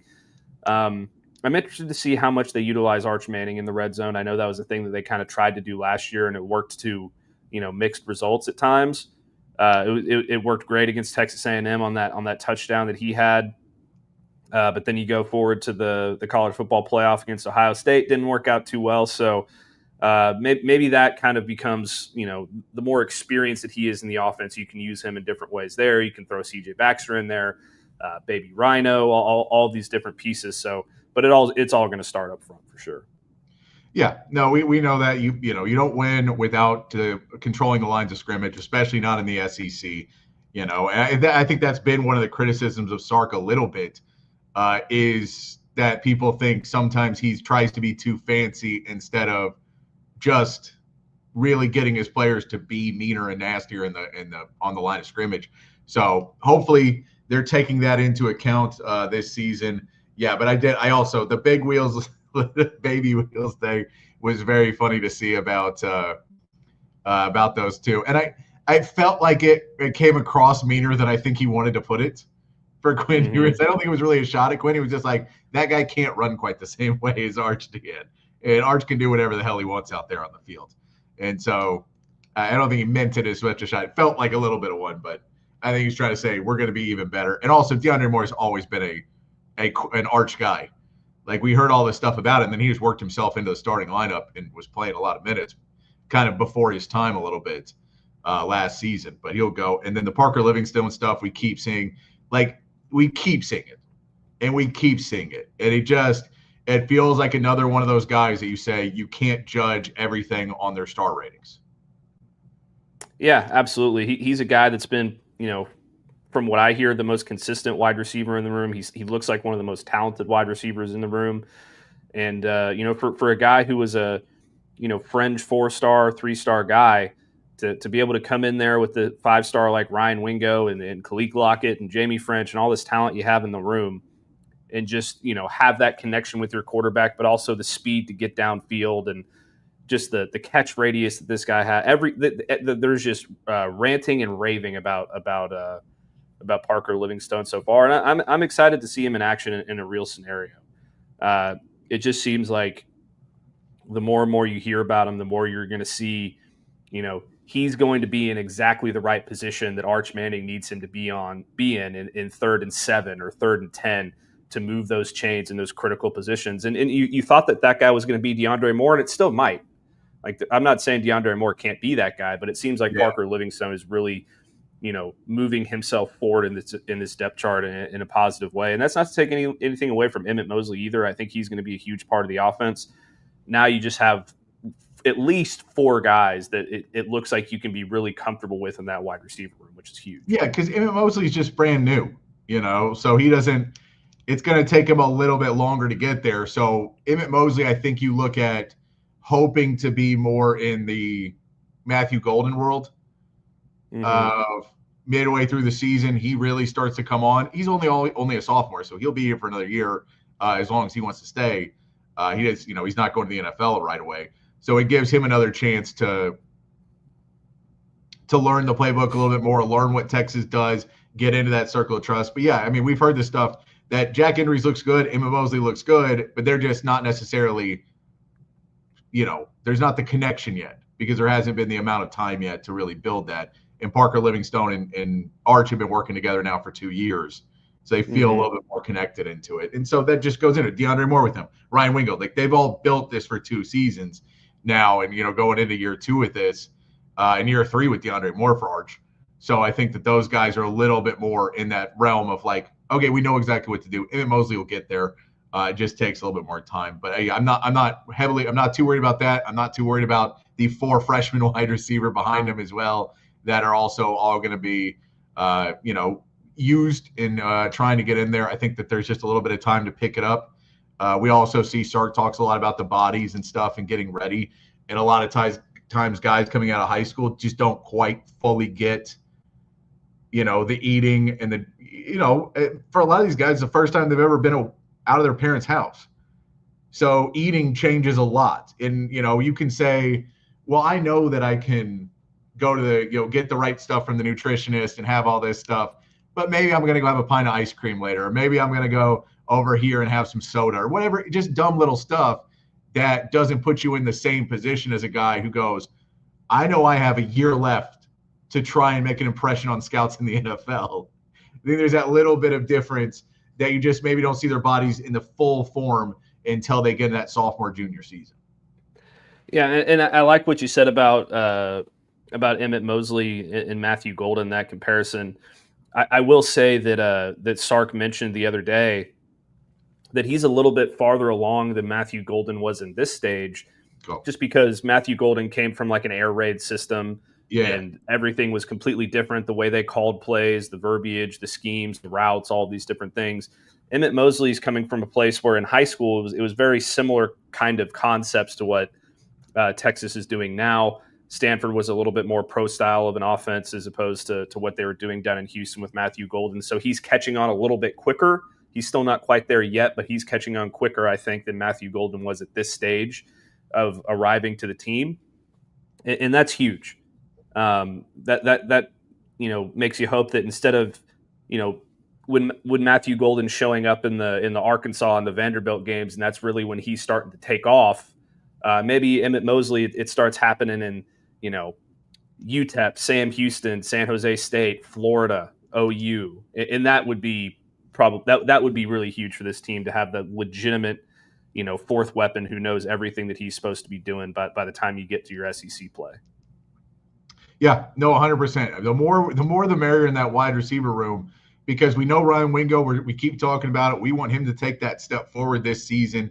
We've heard good things, but get from not being the best wide receiver on Texas, but in that conversation of the best wide receivers in the NFL or in NCAA football. We want him to get there. DeAndre Moore is going to be really good.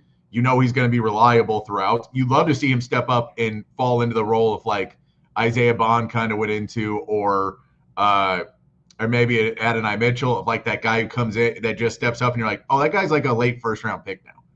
You love to see him fall into that as well. But, he's got to keep working on his game. As long as he stays healthy, he can do that. He's a good enough player. And then it is, where else do you go? Because Sark's offense is all about how many options can you have and how many weapons can I throw at you. It feels like he feels good about the running back room right now. They feel pretty good about Jack injuries. They just need to get him up to speed. But they feel pretty good about that. They feel better about some of the Jordan Washington, I think, as well. So okay, everything's kind of there. We just need to get a couple more wide receivers that we can really scare people of our wide receiver room's not one of the lighter ones. It's one of the best ones. I think right now it's kind of in the middle where it's still really good, but it's just so unproven. You have Ryan Wingo, who didn't really do a ton of like everyday catching and every play catching. So basically you're returning DeAndre Moore.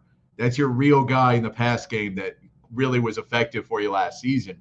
So that falls in with Arch of like, it's kind of an unknown, but at the same point, we feel pretty good about it because we know there's a ton of talent in the room. Yeah, absolutely. And DeAndre Moore is one of those guys that, I feel like he's been counted out for a lot of his career. Yeah. Because when he came into the program, Jonte Cook was getting all the shine as the 5-star receiver. And, yep. DeAndre Moore just continued to work and earn his way into the center, the circle of trust and earn himself some playing time. Now it kind of feels like he's really ready to be a guy who could get, 90 to 100 receptions in a year because he knows where he's supposed to be. Even last year, there was other more experienced receivers in that room, but he was always the one that was getting people lined up in the right spots, telling them, hey, You got to move over a couple yards. You got to move over this way. You got to get back because you're on the line. You're not supposed to be on the line. All those different kinds of things. So I feel like he's going to have a huge year. I really do. And it wouldn't surprise me if he ends up having, one of those years that we look back and we're like, man, this is a Devin Duvernay type guy that was really just the playmaker for this wide receiver core. Yeah, because that was other deals. He knew how to get on the field. And I think he really realized this of if Jordan Whittington is on the field and Sark won't even take him off and he wants him there every play, how do I get on the field next season as a sophomore? Well, take over for Jay-Witt when he leaves. And he studied under him and really got in. And so last season, he was more the Jay-Witt guy. And I think he can expand even more out of that role and, not have to be used in the way that Jay-Witt sometimes didn't get the ball because he was so useful being a blocker downfield or doing other things that they didn't always just throw the ball to him.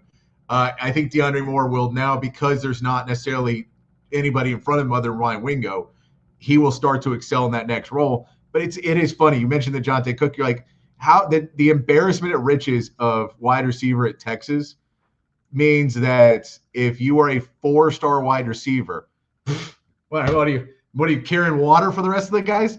We had 7 5-stars. What are you doing, 4-star guy? It's really weird, but it is kind of that theory of like, well, he's a 4-star, so he can't. I don't know if he can start for us. Like, dude, Yeah. No. But I mean, Parker Livingstone's a 3-star, and he's going to start for us. So at some point, probably in the next 2 years, I think he's going to be a guy that's going to play a lot of snaps for us. So you can never tell. Michael Taft, I've seen, was 0 stars at points. So sometimes they can get some playing time. But yeah, it is funny, the embarrassment of riches. Because, I mean, how many 5-stars did we get in that last recruiting class? 4? 3 or 4? 3? Yeah. So it's crazy. It's just a crazy thing that they have that embarrassment of riches. But I'll take it. What's this Sark calls it? Crying from a yacht. Yeah, exactly. I mean, in Dalen McCutcheon, for credit to him, he was right on the edge there of being a 5-star guy too. I think he was a top 10 wide receiver by most of the recruiting services, which is typically right there on that edge of being a 5-star guy, because wide receivers are so highly valued in these recruiting rankings. And it seems to me like of all the freshman receivers, he's the one that's most ready to play right now, and kind of get into that circle and start to make some plays early in the season. So, I mean, he could be the next DeAndre Moore, and there's not a guy that he could sit behind that would be better to learn from than DeAndre Moore. And they just keep finding these dudes. They dudes. Do. And it's really impressive. I think everyone knows now, like, Sark puts especially fast wide receivers in the NFL. And, he puts them in at higher draft picks or first-round guys from Xavier Worthy, but they look at Deshaun Jack, guys that he's done with Alabama to now. I think everybody just knows that and goes, this is a good path for me. We're going to get developed. We're going to get used in a great place, and his offense is going to feature us, so we might as well give it a shot. So, I don't think he's seems too upset about it, but it's good to see that. It's really great to see DeAndre Moore taking on that leadership role. He really is just like Jay Witt is Jay Witt's contribution to this football team is continuing through DeAndre Moore, getting him ready. And now we're seeing the impact going through that. He's now training that next class. And you're like, who's going to really pick up and understand what DeAndre Moore is teaching them and go, my best course to get on the field next season and play as many snaps as possible is to really try and be what DeAndre Moore is next year and keep trying to be better and better. We'll see, if that is a Dalen McCutcheon, who may be that guy who realizes, like, oh, I can do all of these things really well. Is it a Michael Terry, who is a physical freak and can go, because Jay Witt was a physical freak too. Jay Witt, he just kept getting hurt because he was too strong. He was like a bodybuilder. And bodybuilders don't play football. So it's going to be a lot of fun to see what those guys do. Excited to see what they get through. We'll get on Monday, we get all the reports over the weekend for camp and all that stuff. So we'll get even more as we get into it. Before we move on a little bit further, but we will mention, I didn't say it's on the show, we will talk about Micah Parsons. We will talk about, Matt said he's just clamoring to give up a really long, in-depth recap of the Hall of Fame game. He's going to break down play-by-play how great the game was. So I hope Matt's ready for that. And he's also going to talk baseball for an hour, all things Matt does not want to do.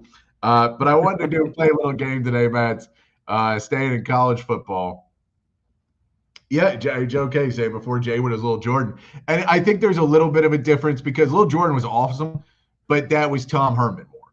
And so it just changed with the Sark offense, that things changed a lot more, where it was more of a team effort, it feels like. And, all the wide receivers are working more in tandem than in Tom Herman's offense, where sometimes it wasn't bad. It just wasn't a next level of offense that Sark brought.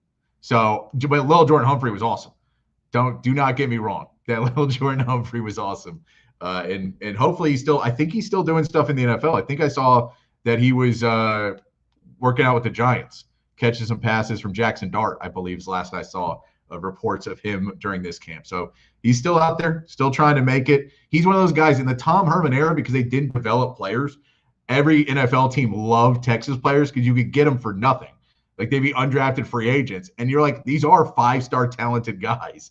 They just haven't really been developed yet. So if we can develop them, then we'll get a star player for almost nothing, or at least a good contributor for almost nothing.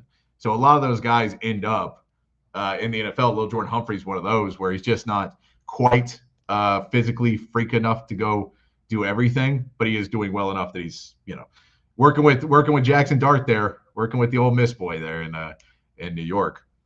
But I want to play a game with you, Matt. Picking, I saw this thing for the Big Ten, but I didn't see it for the SEC. But I want to see picking the first loss for all of our SEC teams.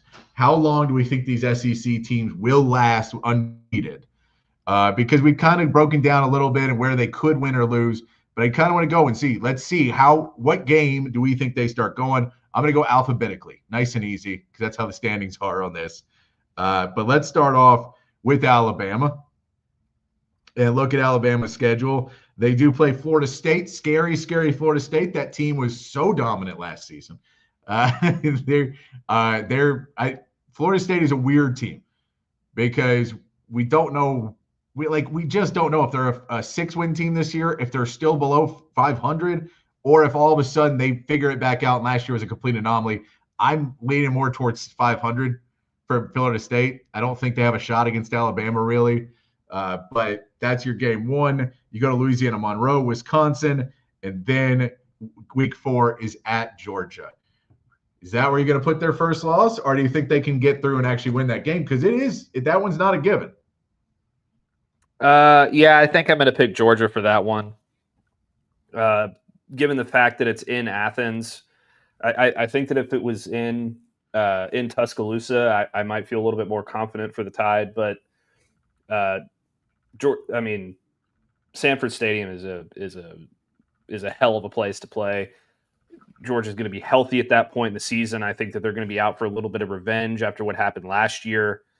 And I know Alabama's kind of had their number over the last few years, but I think that this is kind of in the way that I think that this is the year that Texas finally beats Georgia. Yeah, I think Georgia finally gets the better of Alabama again, and they win there. So, Tide start 4-1 or 3-1, I guess, and I think it's a close game. I do, but I think Georgia pulls it out at the end. And the whole Georgia Alabama's been good against Georgia. It's really you're on a 1-year scale. It's Kalen DeBoer last year. Nick Saban's gone. So we can throw out a lot of that stuff about Nick Saban versus Kirby Smart, and now it is Kalen DeBoer versus Kirby Smart. Kalen DeBoer, a hell of a coach too, but I think that Kirby Smart probably in year 2 of that spends a little bit more time on that game plan, is ready for it when it comes up in week 4, but it is going to be a game that you have to watch. Let's go to our next team. So they're going to lose week 4. I should write this down. Arkansas is our team number 2. Arkansas opens up against AAMU. Any guesses? Alabama A&M. Alabama A&M Bulldogs is correct. Then they play Arkansas State. Week 3 at Ole Miss. Bingo. All right. Week 3 for it's at Ole Miss. I think Ole Miss is gonna rout them pretty good. So that's an easy one for me there. I know. It's just a homer pick. We know it's a homer pick for you. All right. Let's see how far we get on this one. We're not going to get very far, Patrick. Hugh Freeze and Auburn. They open at Baylor. Boom. That's your first loss. So we go first loss for Auburn is week 1 versus Baylor. All right. I'm not opposed to that either. I think Dave Aranda is going to have his team ready to go, and Hugh Freeze is going to, he's going to hear about all the great golf courses out there in Waco and be ready. Hey, guys, let's make this an 11 a.m. game. I got a tea time after the game.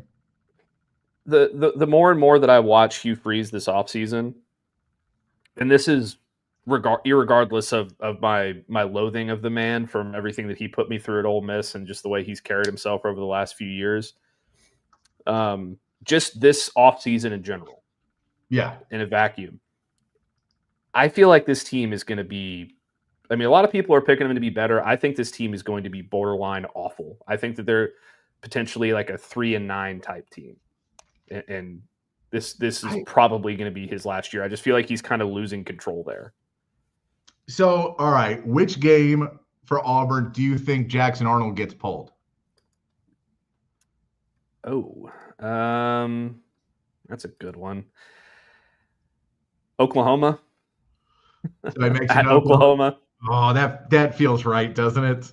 Yeah, I feel like given the fact that you're already having to kind of baby this kid and get his confidence back up, going to Oklahoma, we know how those fans can be. Being in that environment, I just think he's going to crater, and they're going to have to pull him in that game and put in Deuce Knight.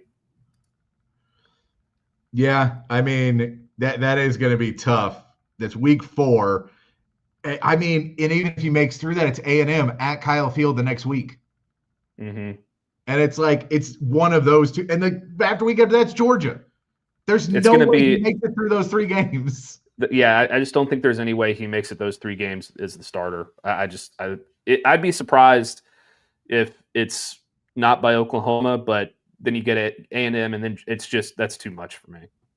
Yeah, A&M. And then the only reason you don't bench him is if Hugh Freeze is like, I can't put my other guy out there too early because he's going to get killed by A&M and he's going to get killed by Georgia.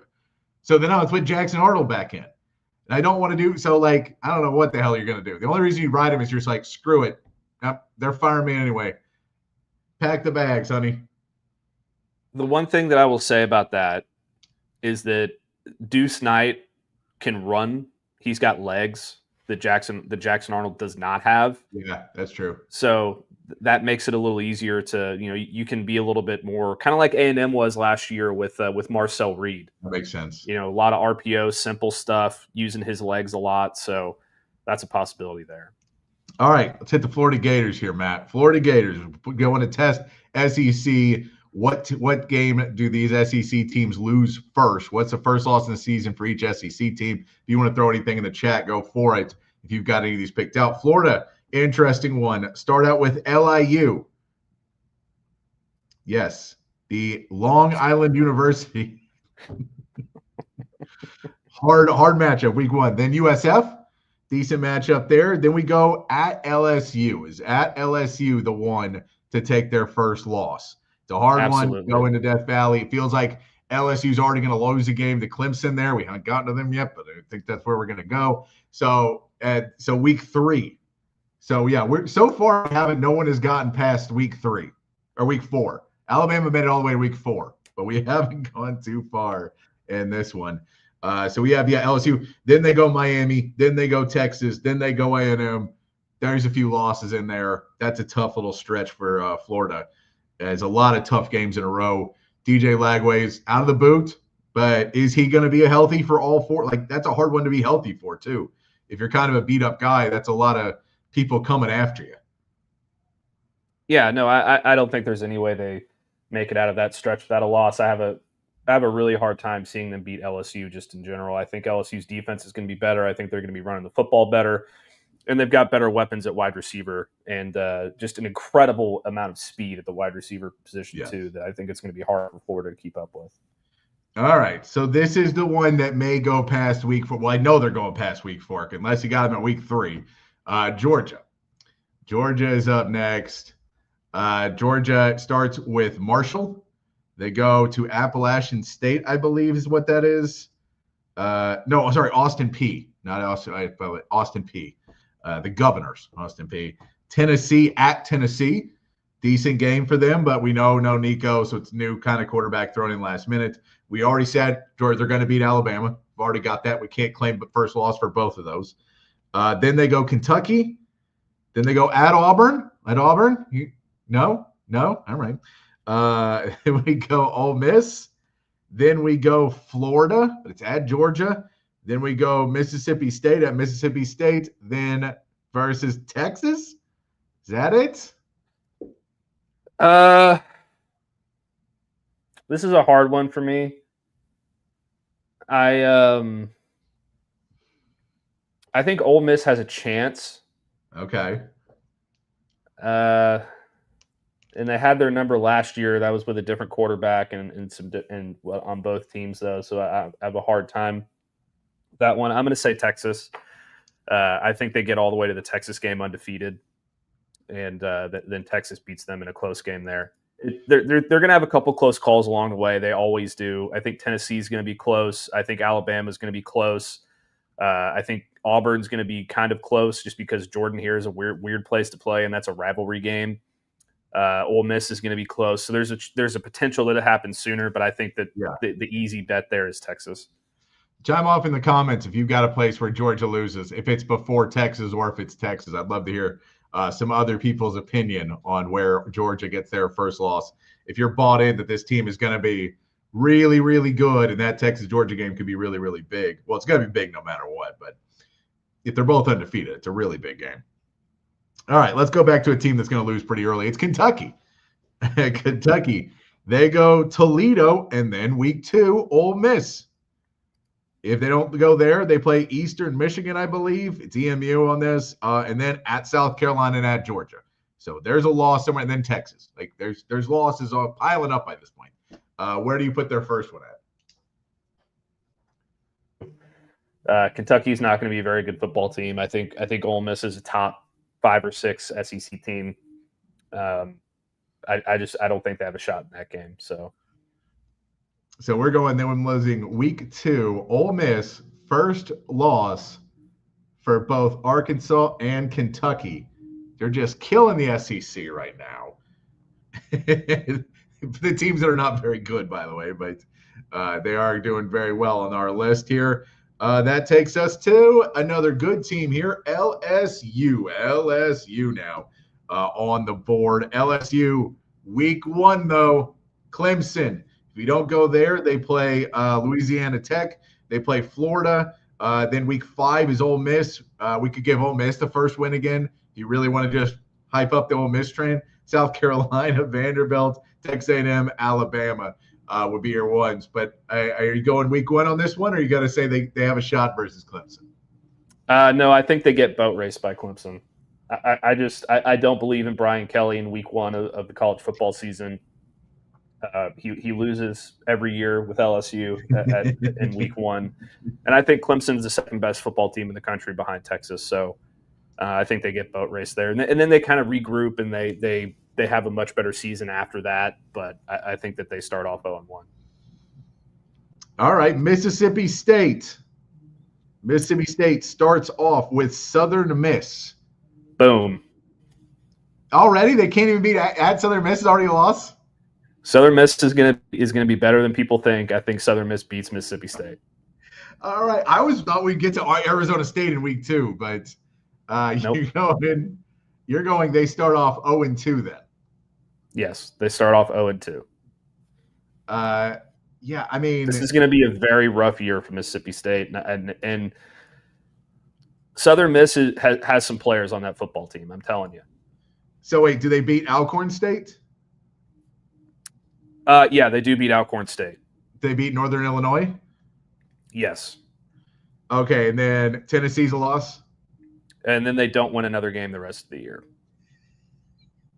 Not even Arkansas? Maybe Arkansas. It's at Arkansas, though. And yeah. I like Taylor Green better than I like Blake Shapen. So, yeah, I mean, this is not a good schedule for Mississippi State when you go into who they got to play on the road and who they get at home. Because, like, the winnable games for them are all on the road. Those are the worst teams. So if you're a normal team, you're very okay with this schedule. If you're a bad team, like, could you give us the ones we can win at home instead of just getting our butts beat over here over and over again? So Southern Miss has a decent history with football. Okay. They're never a playoff contender or anything like that, but they're always it seems like they're more often than not a pretty decent football team. And this is why Ole Miss never schedules Southern Miss, because you don't gain anything from playing a team like that within your own state. It's not a rivalry game. There's a chance that they beat you. And there's no positives in it for you. And that's why, now that Texas is in the SEC, they're never going to schedule SMU. They're never going to schedule TCU. They're never going to schedule Texas Tech, because you don't gain anything from it. Texas Tech, maybe because they're a ranked team, they have a potential to be a ranked team, there's that factor to it with those three teams, but really you don't gain anything from it. Yeah. Let's go over to Missouri. Missouri, they start off with Central Arkansas, then they play Kansas, but it's at home. They play the Raging Cajuns of Louisiana. Then it's South Carolina at home, UMass at home, Alabama at home, on the road at Auburn, on the road at Vanderbilt, Texas A&M at home, Mississippi State at home, finish the season on the road at OU, at Arkansas. Missouri, we know, is going to lose some games. So where do you see on that first one? Where does it drop? Is it Kansas non-conference? Is it South Carolina and Lenora Sellers? Do they make it to Alabama? I think it's South Carolina week 4. I don't think that there's any way they can handle Lenora Sellers. I think they're going to be fine. Missouri's going to be fine. They're going to be a middle of the road team, 7-5, 8-4 or something like that. But there's no way they get past Lenora Sellers in South Carolina, in my opinion. All right. How about a fun one here? Oklahoma. It starts off with Illinois State. Feel like that's a win? Brent Venables can get that one done? Yeah. Then we have the matchup versus Michigan. We don't know. This is going to be week 2 for Bryce as well, the new quarterback for Michigan, the high-paid quarterback for Michigan, but he is a true freshman. Is he going to be that elite, or is it going to take him a little time? And Sharon Moore is maybe not the dude, and maybe there's a little bit more, and you're playing a really good Oklahoma defense. This could be a pretty boring game if both offenses don't fall out. I think we all like John Mateer a little bit more than we like Jackson Arnold, but a lot to be said in that one versus Michigan. When you get to their SEC schedule, they play Auburn week 4 and then play Texas, of course, week 6 in the Red River rivalry. So that is where you put that. Then they go South Carolina, Ole Miss, Tennessee, and Alabama. So it goes pretty hard for them at that part. Where do you put their first loss, Matt? I think they're going to be 5-0 when they play Texas, and then they're going to lose to Texas. Okay, so you think they get the win at Michigan? They're able to get that win. Yeah, and they beat Auburn as well. Before John Mateer and Jade Knott, I thought this Oklahoma team was going to be dog water. Yeah. I think that those two guys make them good enough to where, they get a pretty dang good start to the season, and there's some optimism there in Norman. After the Texas game, it gets a lot more difficult, but Brent Venables gets some relief there in the first 5 weeks of the season, and things seem like they're starting to go in the right direction at least. All right, let's go to the Ole Miss Rebels. Matt's gonna be Homer. Do you just want to say undefeated right now? No, I think they lose to Georgia. So Georgia State, Kentucky, then they go Arkansas, Tulane, LSU. You're not on this LSU matchup. They play LSU. It's at home at Ole Miss, but that's an LSU matchup in week 5. They play Georgia in week 7. I think it's Georgia in week 7. You think they make it past LSU? Make it 6-0, 6-0 playing Georgia? I do. All right, little homerism there from Matt. Going all the way to week 7 for Georgia. Hey, when we get to this point in the season and Ole Miss is 6-0 when they're playing Georgia, I want my flowers, Patrick. I run it down. I just wrote it down on pen and paper because I don't have all my gadgets and computers to write everything in. So it's Ole Miss. I have it week 7. That now is the second longest undefeated team in the SEC. There will be more as we keep going down this list. But we have LSU, who we think is going to be decent, losing week 1. But yeah, basically Georgia at 10, but Ole Miss at 7 there against Georgia is where he thinks the rails come off, and the season just goes to crap. They lose 5 out of their next 6. It's all downhill. Lane Kiffin gets fired. They just shut down the football program entirely. I don't think it's going to happen. Yeah, totally. All right. South Carolina, Lenora Sellers coming on strong. He plays Virginia Tech week 1. Then they go, I believe, South Carolina State is your week 2. The South Carolina State Bulldogs. They get Vanderbilt week 3, at Missouri week 4. Week 5 is Kentucky. Then they got to go to Death Valley and LSU. Oklahoma's after that. Alabama's after that. Got to go to Ole Miss. Got to go to Kyle Field and Texas A&M.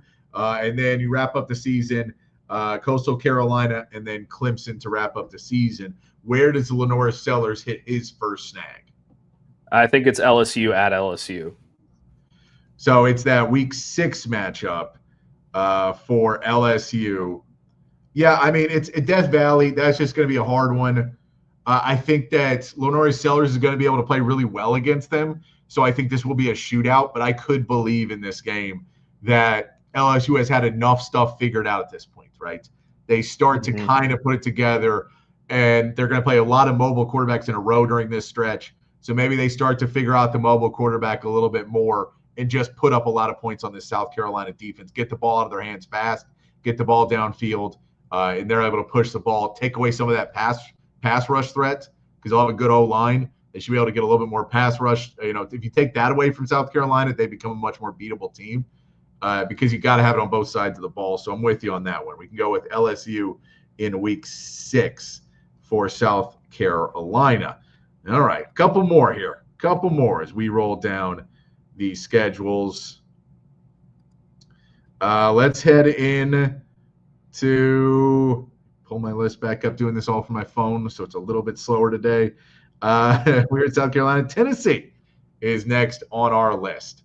Tennessee, new quarterback, same coach. Josh Heupel's going to try and prove it's him. They open the season with Syracuse. Then they play Eastern Tennessee State University. Then week 3, Georgia. You also have UAB, Mississippi State, Arkansas, Alabama, but we're going week 3, right? Yes, week 3 for sure. I already have Georgia's first loss much later in the season. So I like Tennessee. I think that they're going to be, a pretty dang good football team and a playoff contender by the end of it, but I just don't think they can get past Georgia. All right. What about the Aggies? The Aggies open up their season with UTSA, loss. Play USU, loss. Go into it. UTSA, then they play Utah State University. Then they come back and play at Notre Dame. Nope. No, they beat Notre Dame. I think they beat Notre Dame. That is a loss for me, but we'll keep going. Then they play Auburn, Mississippi State, Florida, at Arkansas, at LSU. There it is right there. That's their first loss of the season at LSU. That is week 8. Yep. They are 7-0. They are bowl eligible before they lose a game. The Aggies this season is what Matt says. I will say that is not true. I think they lose to Notre Dame week 3. I don't think it's close. I think Notre Dame boat races them by 90. Not 90. They'll beat them by 2 scores. I think they do. Well, okay. Show your work on this, though. Why do you think Notre Dame beats Texas A&M? Because I think they are a much more put-together football team. I think that Marcus Freeman will get them together. They will play really good team football. I think they'll run the ball on them a lot, control the clock. And Marcel Reed is going to be put into a pressure-packed situation on the road at a really this is Marcel Reed's biggest test really so far, where he's supposed to be the guy. It's coming up. It's going to be loud. They're going to be able to move the ball down the field on A&M, I believe, being able to run the ball and move the ball downfield and just kind of pick away at you. And then Marcel Reed's going to have to come in and try and catch back up. I just don't think he's going to be able to do it over and over again. And Notre Dame is just going to kind of play power football on him a little bit more throughout. I think Texas A&M is going to be good. I don't really see them losing a lot of these other games. So I'm not putting on that. Okay. But I will say I think Notre Dame is just a better team than Texas A&M. I think they're going to be much more ready for it. I think that Texas A&M is going to do to Notre Dame what you said Notre Dame is going to do to Texas A&M. Yeah. I think that they're just going to be able to run the ball down their throat the entire game. And I think that their defense is going to be good enough that, Notre Dame's breaking in a new quarterback, CJ Carr. So I think they're going to be – this is his first big test as a starter as well. It's at Notre Dame, but which I get is a big factor here, but I just think Texas A&M from top to bottom is a more talented football team than Notre Dame. And, Mike Elko gets his first real signature win as Texas A&M's coach. All right. We'll go with it. I put it down on the sheet, so we'll see. When they lose week 1, I'm going to come back and be like, cross that one off. Let's go with Vanderbilt. We'll come back to Texas. Vanderbilt, they start off the season. Chattanooga, Charleston Southern Buccaneers. Charleston Southern is the first game of the season there. Then at Virginia Tech, then at South Carolina. Do we have to keep going? No, I think they lose to Virginia Tech week 2. All right, week 2 versus Virginia Tech. That's in Blacksburg, correct? Yes. I think that Vanderbilt is going to see enter Sandman, that Virginia Tech come out to enter Sandman, and they're going to be a little bit kind of, shaky in their britches, and they're not going to be able to perform that night. Yeah, I think Virginia Tech's going to be a little bit like they're going to have a little bit more to prove after week 1 losing. So they'll come back into week 2 at home and feel much better about themselves. All right. Moment of truth time. Texas Longhorns. Ohio State at Ohio State. Could be week 1. Nope. All right. Now, so this may go a little bit further. San Jose State, UTEP, Sam Houston State. All those wins. Just 4-0 at Florida. Texas win. OU, Red River rivalry. Texas win. At Look, Kentucky. I'm going to be spoiler alert here. I have Texas going undefeated in the regular season. Yeah, at Kentucky, at Mississippi State, Vanderbilt, at Georgia, Arkansas, Texas A&M. We said Georgia loses. So at that point, it's only A&M who really has a chance to knock them off. You're going undefeated. Bit of a line through that one. Put the line through that one. No losses, no first loss for them. Yes. And, I honestly believe I think that if there is going to be a loss for Texas in the regular season, it's going to be either Ohio State or Georgia. Yeah. I think that it's a much higher chance that it's Georgia because they have had Texas's number so far, and because I just think that I think Ohio State's going to kind of take a step back this year from what they've been the last couple years. I will say, the more and more I think about it, I think that their first loss of the season comes in the SEC championship game. Okay. So they basically play Georgia again. I'm thinking about that. I mean, if Georgia doesn't lose till Texas, they're a 1-loss team. Yeah. Let me look at Alabama's schedule again. Because that's it. Well, because Georgia will beat Alabama. We've already got Georgia beating Alabama. Yeah. Yeah, because after Kentucky, after Texas, I mean, if they're undefeated up to Texas, Georgia is. They have, Georgia Tech and Charlotte are the 2 teams they play after that. So they should be able to win those 2. I know the Georgia Tech game was close last year. I don't think Kirby Smart will make that mistake 2 years in a row. So you say that's a 1-loss team. Alabama's a 1-loss team, but they would have a loss to Georgia, so that would put Georgia ahead of them. Yeah, I think Georgia beats them in the SEC championship. Yeah, because the only other teams you could technically really put on there would be like an LSU maybe or something. But like, there's just not a lot of teams, so it would be that rematch. But there'd be no shock if that was a rematch. I don't think that would be surprising to anybody. All right, Matt. Let's take a quick break. When we come back, actually, hold on, Patrick. Hold on. I think Texas is going to beat Georgia twice. I'm changing my mind. All right. Texas beats Georgia twice, undefeated. Sark said before the year, there's probably never going to be an undefeated national champion again. Texas is going to be the undefeated national champion.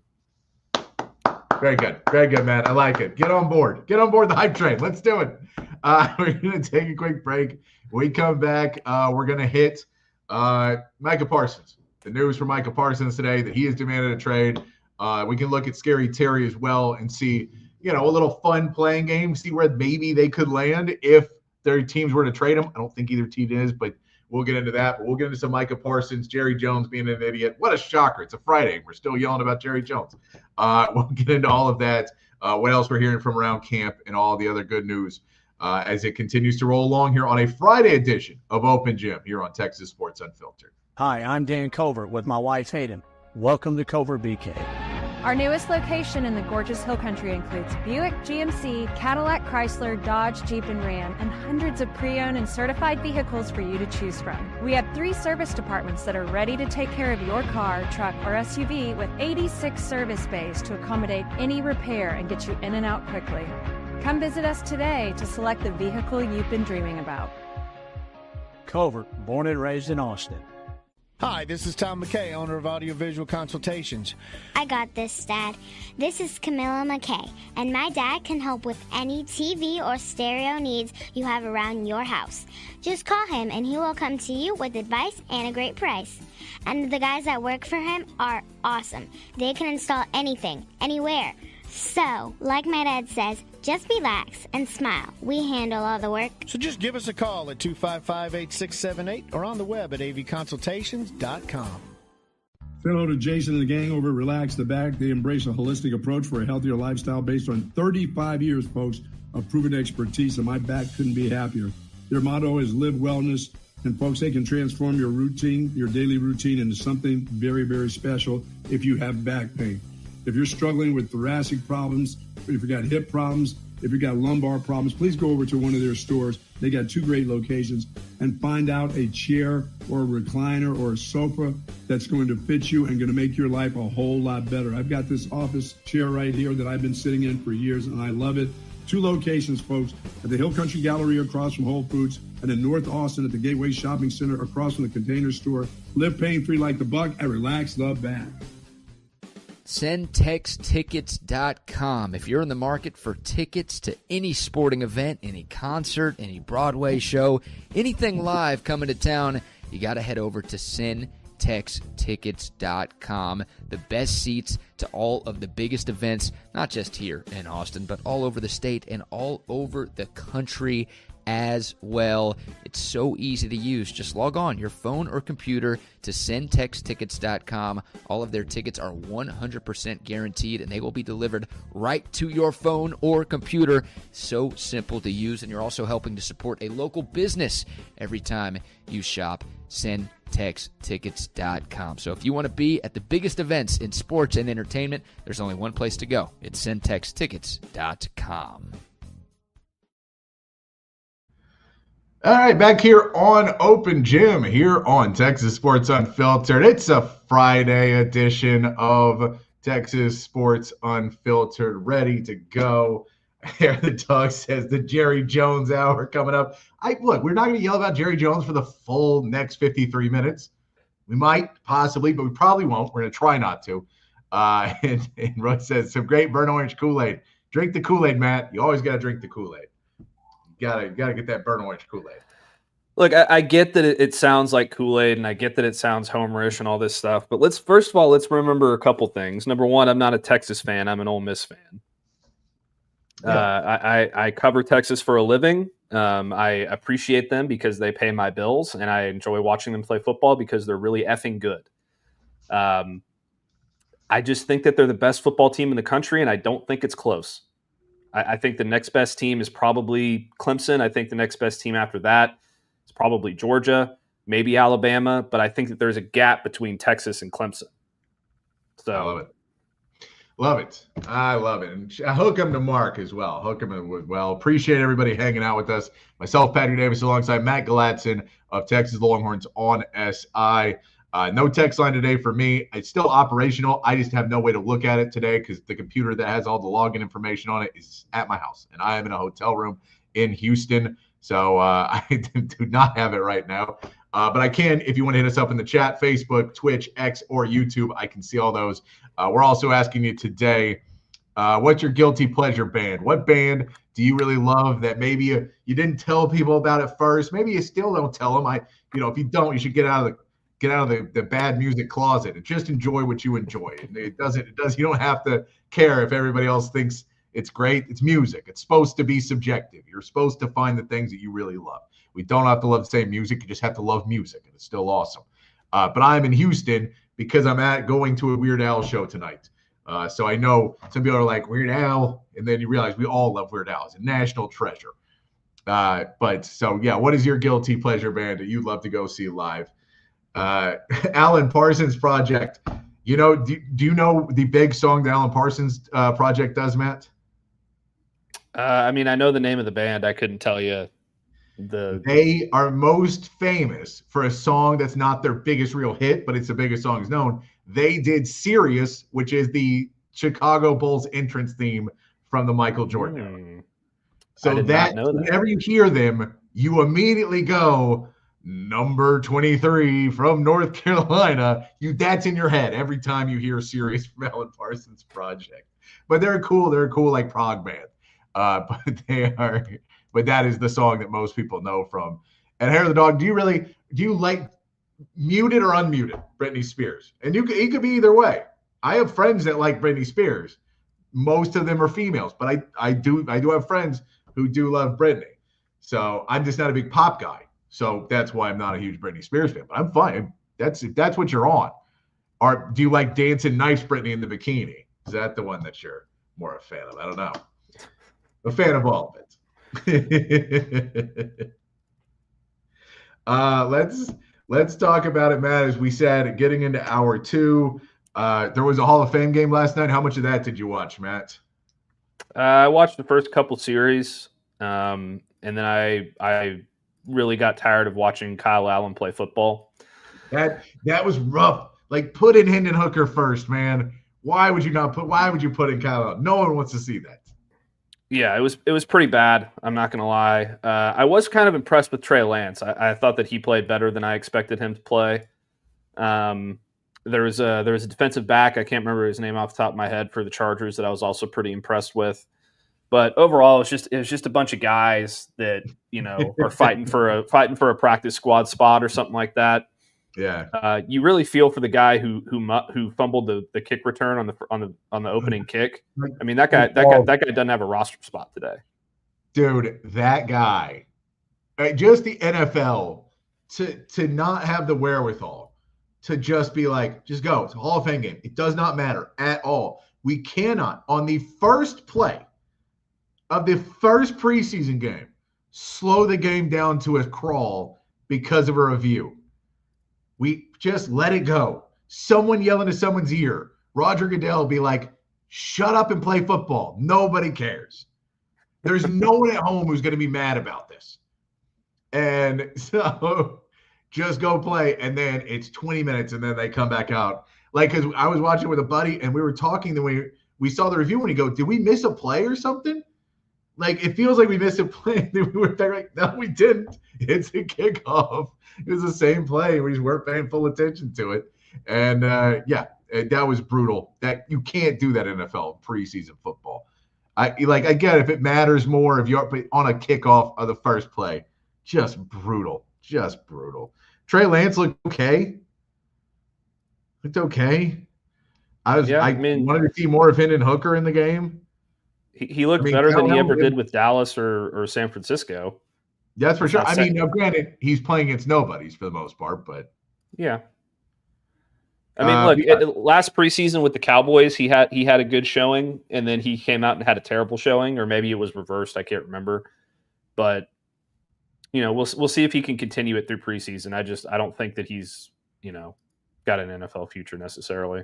Yeah, and I'm not going full on into the man. They're gonna miss Ben Johnson. Like, it is preseason. That was Kyle Allen. I don't know if Ben Johnson was going to make that grade either. So I'm not going full on. The Lions offense is going to be screwed without Ben Johnson yet. I'm going to wait until we see Jared Goff play quarterback. And they're really good players that are on this team. I'm going to wait for that. It was football. It was good to see. I had a dog. I have a daughter. She's catchy. Yeah, I love it. I love it that. If you're, I don't know, Harry the Dog, you joke around enough on here. I wasn't 100% sure, but if you love some Britney Spears, that's awesome. And Trey Lance did do well. I'm on board with Trey Lance. So, I think that he should have played more for the Cowboys at different points, and it never worked. I thought really the loser of the night was Sterling Sharp. And it's not his fault either. But the camera guy was doing a bunch of weird stuff with his face during that interview, and you could zoomed in on his chapped lips. It was a very strange thing. The broadcast crew was just kind of not doing their job correctly, I don't think. Well, no, and also you feel bad for Sterling Sharp because his brother got fired because of rape allegations, like that day. Mm-hmm. Not great. When they're like, you and your brother, the first brothers to get into the Hall of Fame. Your brother, who also is having some pretty serious things lobbied at him right now, And we're all hoping that it's not true because you always hope it's not true. But not good. Not good at all. So Sterling Sharpe, because Sterling Sharpe was going to the Hall of Fame. So he was doing the interviews. He was trying to be, he felt like, and I get it, like clearly that family has some charisma because Shannon Sharpe has all the charisma. You figure Sterling has some. So yeah, he's doing like, I was tickled pink to be able to play in the NFL. Like, it's just a weird interview, man. Just a weird interview. And then, Jared Allen, was watching Jared Allen go up there, and you're like, Jared Allen just looks like a dude at the park. Like, he just looks like he would be a dad at a football game that he'd be like, actually, I'd run this play. And he'd be like, what do you know about football? He'd be like, in the Hall of Fame? He doesn't, because he lost a lot of weight now, so he doesn't necessarily look like a big man football player, but that dude was a beast. You know who else I felt bad for? This has nothing to do with the Hall of Fame game, but that Jared Allen thing reminds me of it. Is Johnny Manziel did a street interview recently. I don't know if you've seen this. Oh, I don't think so. This kid, how these kids go out on social media and they do like these random interviews on the street with people. Yeah. This random kid comes up to him and is like, who am I interviewing right now? Like, what's your name? He says, Johnny Manziel. And the guy goes, I have no idea who you are. What do you do for a living? He goes, I used to play football. And he goes, well, what do you do now? He goes, I'm just a guy. It's like, man, the amount of disrespect coming out of these kids these days that they're like, you don't matter because you don't matter to me. Like, all right, it's not how the world works, and like, you should treat Johnny Manziel that way, but everyone else you should treat that way. Johnny Manziel's earned that treatment. I don't necessarily made some bad choices in life. But that you don't ever love to see that where they're just like, I don't know who you are. And you're like, I'm not trying to be a big shot, but like, I was really big for like 3 or 4 years. There's documentaries about me. That's how big I was. Multiple documentaries about me. I won the most prestigious award in, the most prestigious individual award in sports, arguably. How old is he? Probably know who I am. Yeah, Johnny Manziel. He's 32 years old. So you're like, at 32 years old, by 30, I had multiple documentaries about my life. Yeah. Should tell you how big that run was for a little bit. And I did a lot of drugs and I did a lot of other things. So maybe I threw it all down the toilet. But let's get into the fun part now, Matt.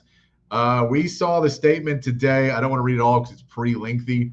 But we saw Micah Parsons where we thought things were we thought it was kind of normal Cowboys activity, right? That it was going to be the Cowboys don't make a payment. The Cowboys stretch it out. They're talking, but they're just really trying to play this game back and forth to let people know, keep us in the news, and then we'll sign you right before camp. They did it with Dak. They did it with CD. They did it with Trayvon Diggs. They've done it over and over again, right? So we thought that was what they were going to end up doing. And then Micah Parsons just let it out today because we don't know what happened to the Dak Prescott. We don't know what happened to the CD Lamb. We don't know what happened to Trayvon Diggs. We don't know how much time there was between actual talks between the players and the agents and the staff in the front office. That was never fully documented. According to Micah Parsons today, his statement was, I always wanted to be a Cowboy, but I don't anymore. I asked for a contract a year ago. They said, no, we're not talking about your contract. I said, okay, I played that season. I come back this offseason. I say, I want a contract. Jerry Jones comes in. He says, Jerry Jones and I had a conversation. I thought we were talking about leadership. He then gave some outline of a contract. After I leave, he says we agreed to a contract. I never agreed to a contract because my agent wasn't there. I then try and get my agent to do it. They've never talked to my agent, ever. They've never tried to make contact. They've never made an offer. There's radio silence. They want to make a deal with me. They don't want to talk to my agent. So if that's the case, I'm out. If you don't want to have fair business, I'm out. And hats off to him. He's exactly right for saying that. Oh, 100% he's exactly right. And I wrote probably an 800-word story on my Cowboys on SI site about how Jerry Jones and also Stephen Jones are 100% the villains in this situation. There's no question about it. Micah Parsons has showed up. He's done everything right. He's done what he's been asked to do. Even despite not having any guarantees on his future, he's showed up. He's put in the work. He's been a leader. He said all the right things.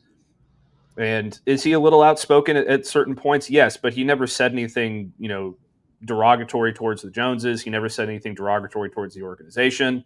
He never really complained. He just told it how it was. So I don't blame him one bit for having this position. If the Cowboys had just negotiated this deal like a normal NFL franchise, they would have gotten this deal done. But now they've potentially fumbled one of the top 5 to 10 players in the NFL on a roster where you just can't afford to lose a top 5 to 10 player in the NFL. It'd be one thing if it was the Eagles losing Saquon Barkley. You still think they're going to be a pretty good football team. It'd be another thing if not Cleveland, because they're not going to be good, but you get where I'm going with this. Like if a team loses a star, it's not necessarily the end of the world. For the Cowboys, this feels like the end of the world. If he's gone, I don't think that there's any hope in the world that they can be a competitive football team, number one. Number two, you're making it a situation where the outside world of the NFL is seeing this, and now why would any free agent want to come here? Why would anybody want to be traded here? Why would anybody want to put their body on the line for this organization when they're coming out and giving you grief for being injured and trying to play through your injury and trying to get back on the field and trying to be a part of the team? But, oh, wait, we don't want to give you a contract because we thought you were a pussy last year. No, we just thought you got hurt. What they said. Yeah, we got mad because you got hurt, because players get hurt, and we're tired of paying players when they get hurt. We're tired of it. And you know what it probably was? He probably didn't rehab in the store all day.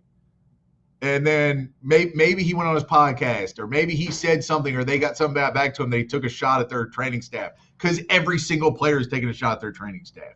So maybe that got back to him. The fact that the whole reality is that defense without Micah Parsons is a bunch of kind of middle of the road players. Like, Odigizua is going to be all right. Ezeraku we think is going to be good, but no one is a Pro Bowler. Is there a Pro Bowl? Not an all pro for sure. Deron Bland. But Deron Bland was 2 years ago. We haven't seen that Deron Bland back yet. So maybe he is, maybe he isn't. You're 100% right. Deron Bland was with a coach who's coaching in Washington. Mm-hmm. That coach is long gone. We know he made everybody better. So are we going to see that? Or is Deron Bland a Pro Bowler now, not an all-pro? We have to see where that goes. But, it just really takes so much, because your pass rush goes from, okay, with Ezeraku and maybe Sam Williams or maybe, somebody else, you get that pass rush could be top 5, top 10 in the NFL, and it's like top 25 if you lose Micah Parsons. It kills your pass rush, and you can't fix it now. So I don't know what you do at this point. I'll say at the end of the day, I think Micah Parsons continues to be a Cowboy. I think they pay him. I think it all gets swept under the rug because that is the MO. I don't see a world where they trade him, but it does fall into this world. And you mentioned it's like free agents and trade. They don't sign free agents. They don't make big splash signings usually. So it's not that. But I think when you start to go, players don't necessarily want to get drafted by you now. And maybe some people, some of the better players start to skip your meetings and, treat you like some of these other dumpster fire franchises. That's when it's going to be a real problem, because when you go now and you say, we got to replace Dak Prescott, and there's not a quarterback out there who wants to play for you, that everyone goes, man, why would we want to go there? I don't want to deal with the BS of this, because now he's not even saying he wants to give contracts. And if I get hurt, suddenly it's my fault. I went out on the field, played a physical game, and I got hurt. It's across the board bad. Micah's completely correct about all that stuff. And Jerry Jones did something really – I'm not a fan of Micah Parsons as a person. I hated the podcast stuff. And again, that's it's not a shot at him. It's just not for me, right? And so I didn't like any of that. It wasn't a guy that I was like, oh, I think Micah Parsons is a cool guy. And then you go, Jerry, you made me like Micah because you are such a bad guy. I like him. He's the hero because you have become such a villain. And it's just such a crazy thing that this has gone on to this level. And I love that Micah Parsons called him out on it, because this is year after year. And now we saw multiple players have changed their avatar on social media or their picture to Micah Parsons. And everyone on the team is like, nope, we're all on Team Micah. Not one where Jerry Jones used to say, these are my kids. I love the players call me coach and they love me. It feels like that relationship is so much more fractured now. Yeah, absolutely. I mean, what this reeks up to me is this sort of feels to me like, how should I put this? They've approached this situation with like the kind of stubbornness and hubris and frankly, for lack of a better word, disrespect from the front office that this is like a child arguing with his parents about his bedtime. That's what this is. I mean, it's just the disrespect that they've shown to Micah Parsons and the stubbornness that they've shown is just no, we're not doing that. No, you're not going to tell me what to do. And he's not trying to tell them what to do. He's just saying, I deserve to be paid what I deserve to be paid, and I want a guarantee on my future because I put my body on the line for you each and every week. And I play a very, very physical, dangerous game. And if I don't get these guarantees now, there's no telling what's going to happen with my future. This is my livelihood. And the Cowboys are just treating it like, no, you're not going to push us around. We're going to do what we want. We're going to do things our way, even though it hasn't been working for the last 30 years. And we're the only team in a conference that hasn't made an AFC championship game over the last 30 years. No, but it's like, and Jerry Jones just being like, I don't talk to agents. It's ridiculous. Okay, your team's going to be worse. Like, if you won't, like, if you have jobs and you go, I don't take out the trash. All right, you're fired. You don't get to pick and choose these things. This is part of the job description. If you want to be a general manager in the NFL, you have to talk to agents. That's part of the job. So either give up being the general manager, sell the team, or just take into effect that you do not care about winning. And every reporter should ask Jerry Jones, with your lack of experience and do you not care about winning in football? You only care about making money. And just one after another, every single reporter ask that question. Let him kick everybody out, not do media anymore, so we don't have to hear it. But you can't let him walk away with his BS little lines that have worn thin of, we're just trying to find the glory hole. We like our guys and all the Jerry Jones mannerisms that he says that he gets out of the way. It's just complete BS. So it's so frustrating because you keep seeing that. And it always felt like, okay, well, the Cowboys, though, have a team of players that, they still like Jerry. And it's, he's kind of a, he's a jerk and he's an idiot, but they still love him. And it doesn't feel that way anymore. Now it feels like there's all the star players on that team who are like, this sucks. We're never going to win. And it's because of the old man. Well, there's a couple of different things here too. Number one, to your point of not talking to the agent, like, yes, that's part of the job description and that's part of it. But he's also trying to negotiate deals with Micah Parsons and take advantage of him behind his agent's back. Yeah, of course, in bad faith. Yes, which is a huge problem.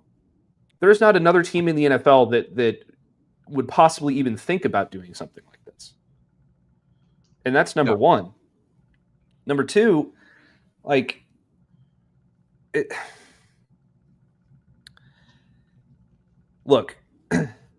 I have been saying time and time again that all of the rational media, you, me, people who are not connected to the Cowboys in any way, shape, or form, like from a standpoint of covering them every day, all these different things.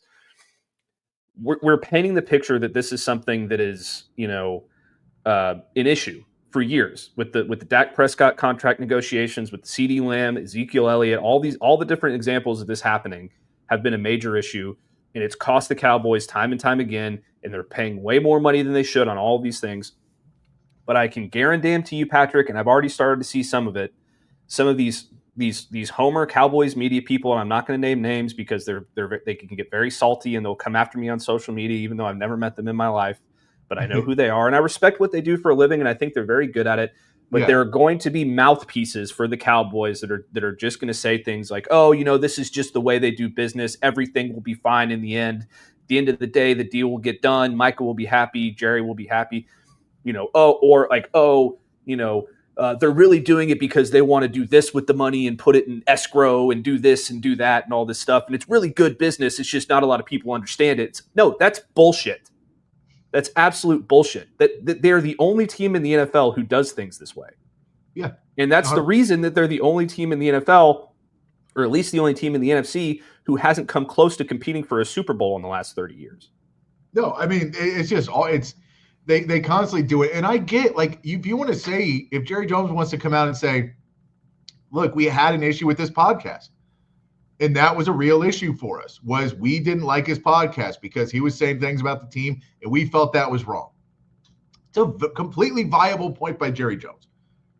But then to say, well, we didn't like the podcast, so what we did is we held up his contract and we lied to him and we didn't talk to his agent and we didn't digress it. We didn't call his agent and say, well, in the contract, we want him to shut down the podcast and we'll pay him X amount of dollars to have him shut down. None of that.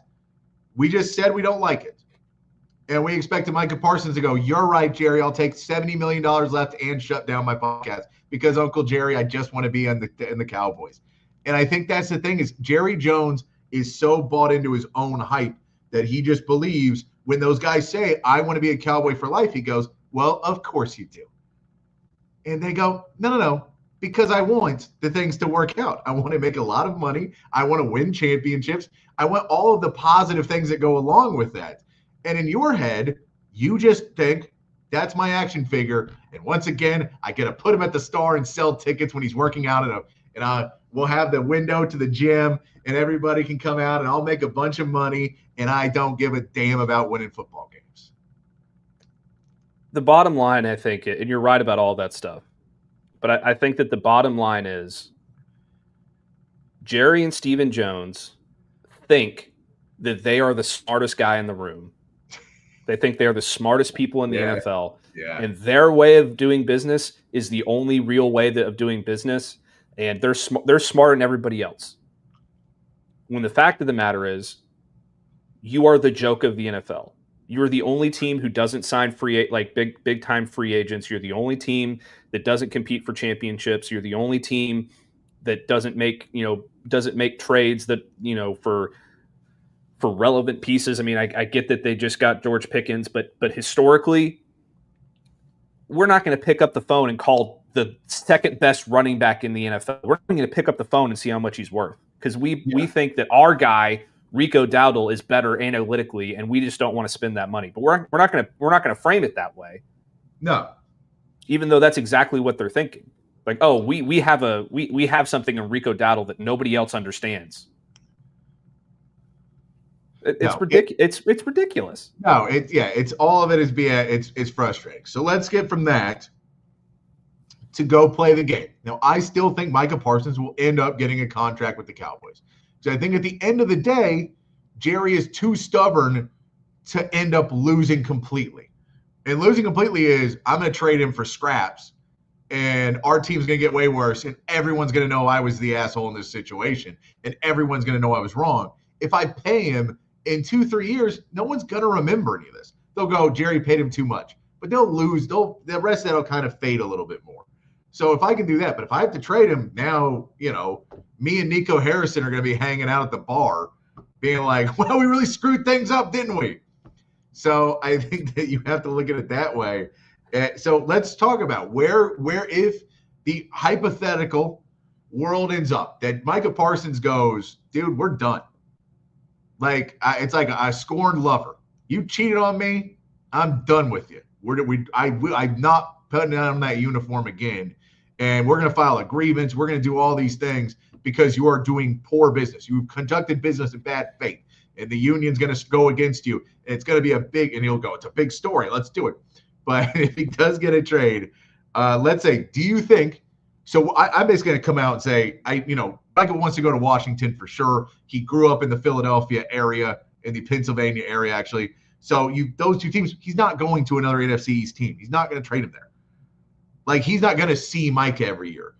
So, unless Washington or Philadelphia goes, here's 3-4 first-round picks, which they're not going to do, because Philly doesn't need to give up that to win a Super Bowl. Mm-hmm. I mean, I think Dan Quinn would probably give up 2 for him because Dan Quinn likes him and he knows like, oh, this puts us in another stratosphere defensively. So I think that, but I don't think that Jerry wants to see him twice a year. I just don't think he does. Now, are there any other NFC teams that he might trade him to, or is it just AFC or bust? I think there's a couple NFC teams that can get in the mix. I don't think it'll be an NFC East team. This is assuming a trade. I think if for some reason this goes the distance and Micah Parsons is just, standing his ground and he says, I'm not signing a deal here anymore. I'm going to walk out the door after my contract is over and I'm going to be a free agent. In that case, I think he signs in Washington. I agree 100%. But they franchise tag him before that.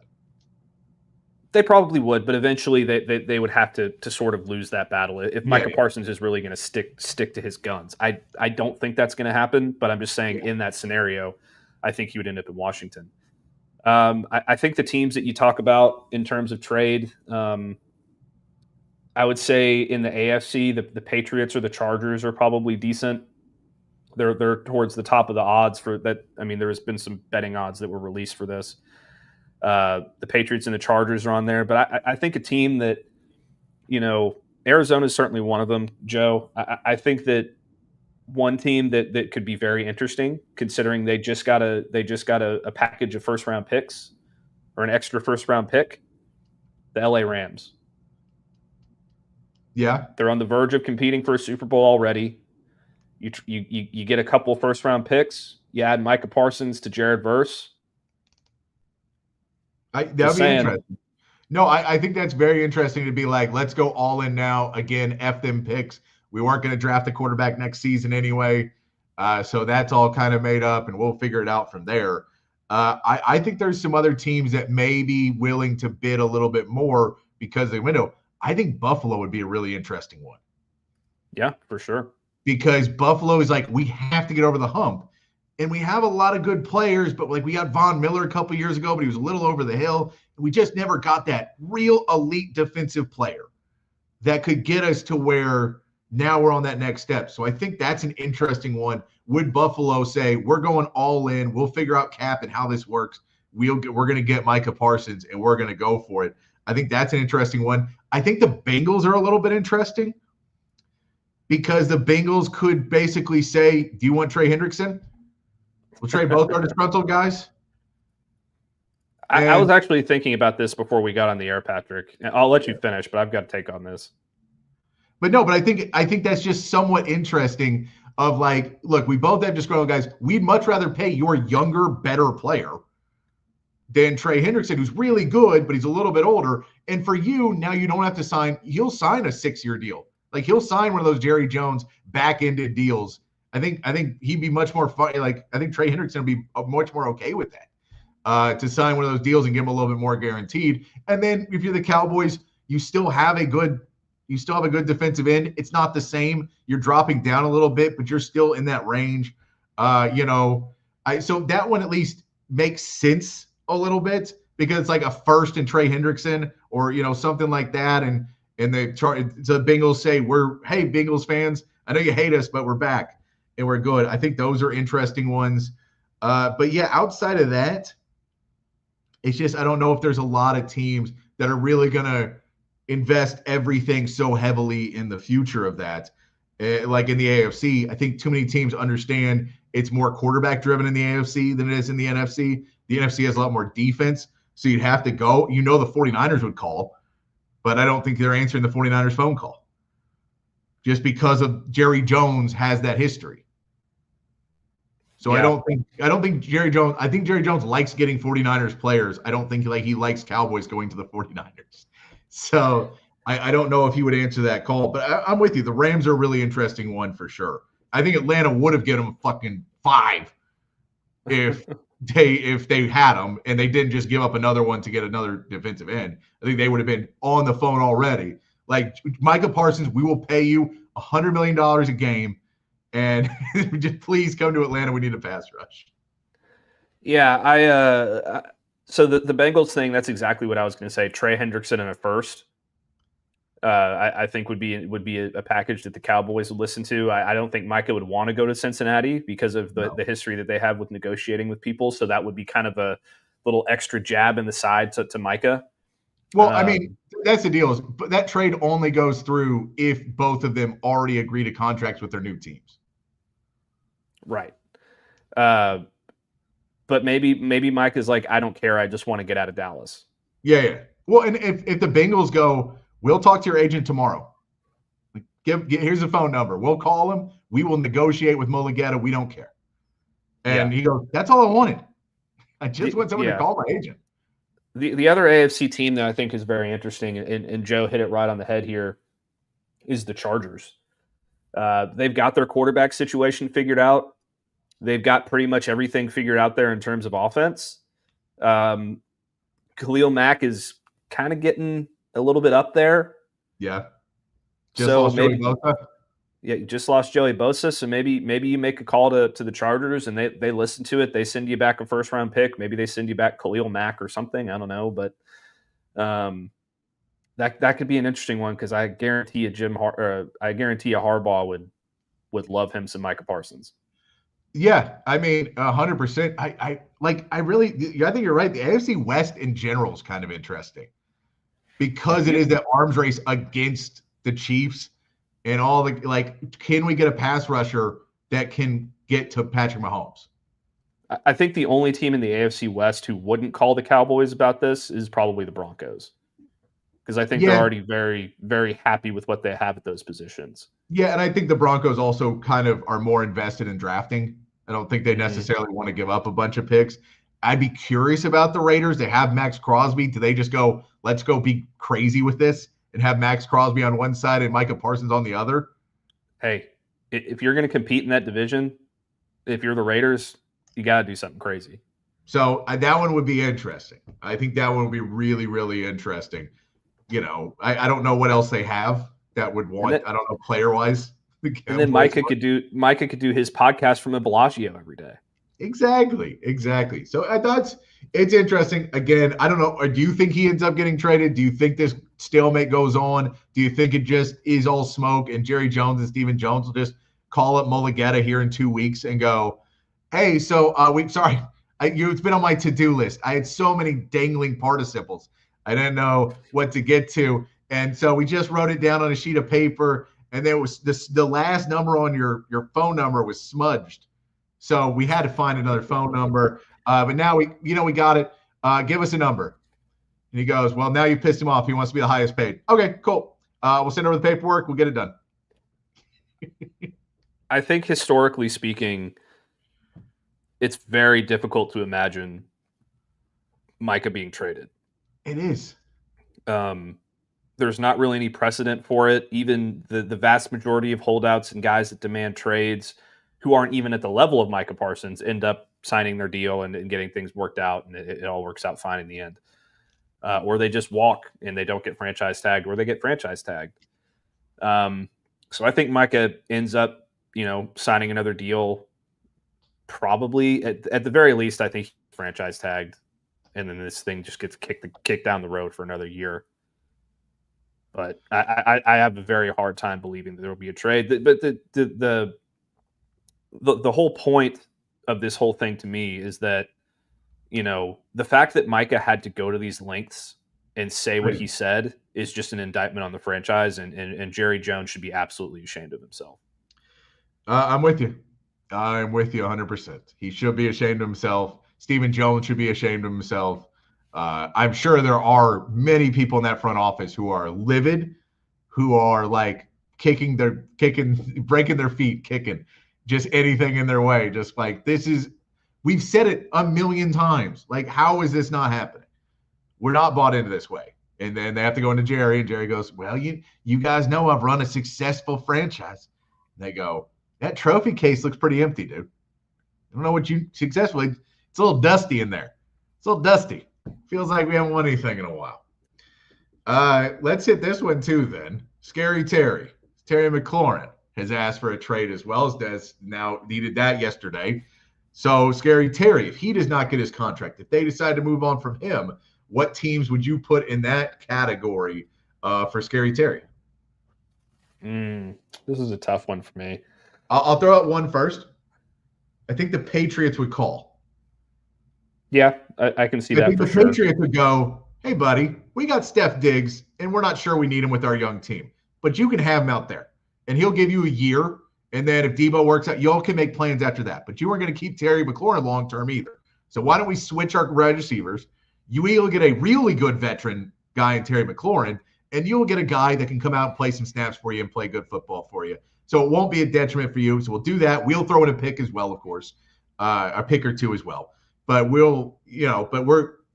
really want to get a top wide receiver to pair with him. We can't get anybody to come here. So give us Terry McLaurin, and we'll be happy to have him because we took Diggs as the last ditch effort of someone to come here. And we're already ready to move off him. Yeah, I mean, that's certainly a good one. There's a couple other teams, too, that I've been thinking about. The Raiders are one. They desperately need a wide receiver one. If they don't have one, and you need to make a splash like we just talked about with Micah Parsons. If you can give Geno Smith a reliable, a reliable number one wide receiver to pair with Ashton Genty and Brock Bowers, I think that would be very, very interesting. The Titans, they just lost Treylon Burks. Maybe they want to give Cam Ward another weapon. To pair with Calvin Ridley there. The Chargers, Mike Williams just retired, so they're kind of looking for another receiver to put out there with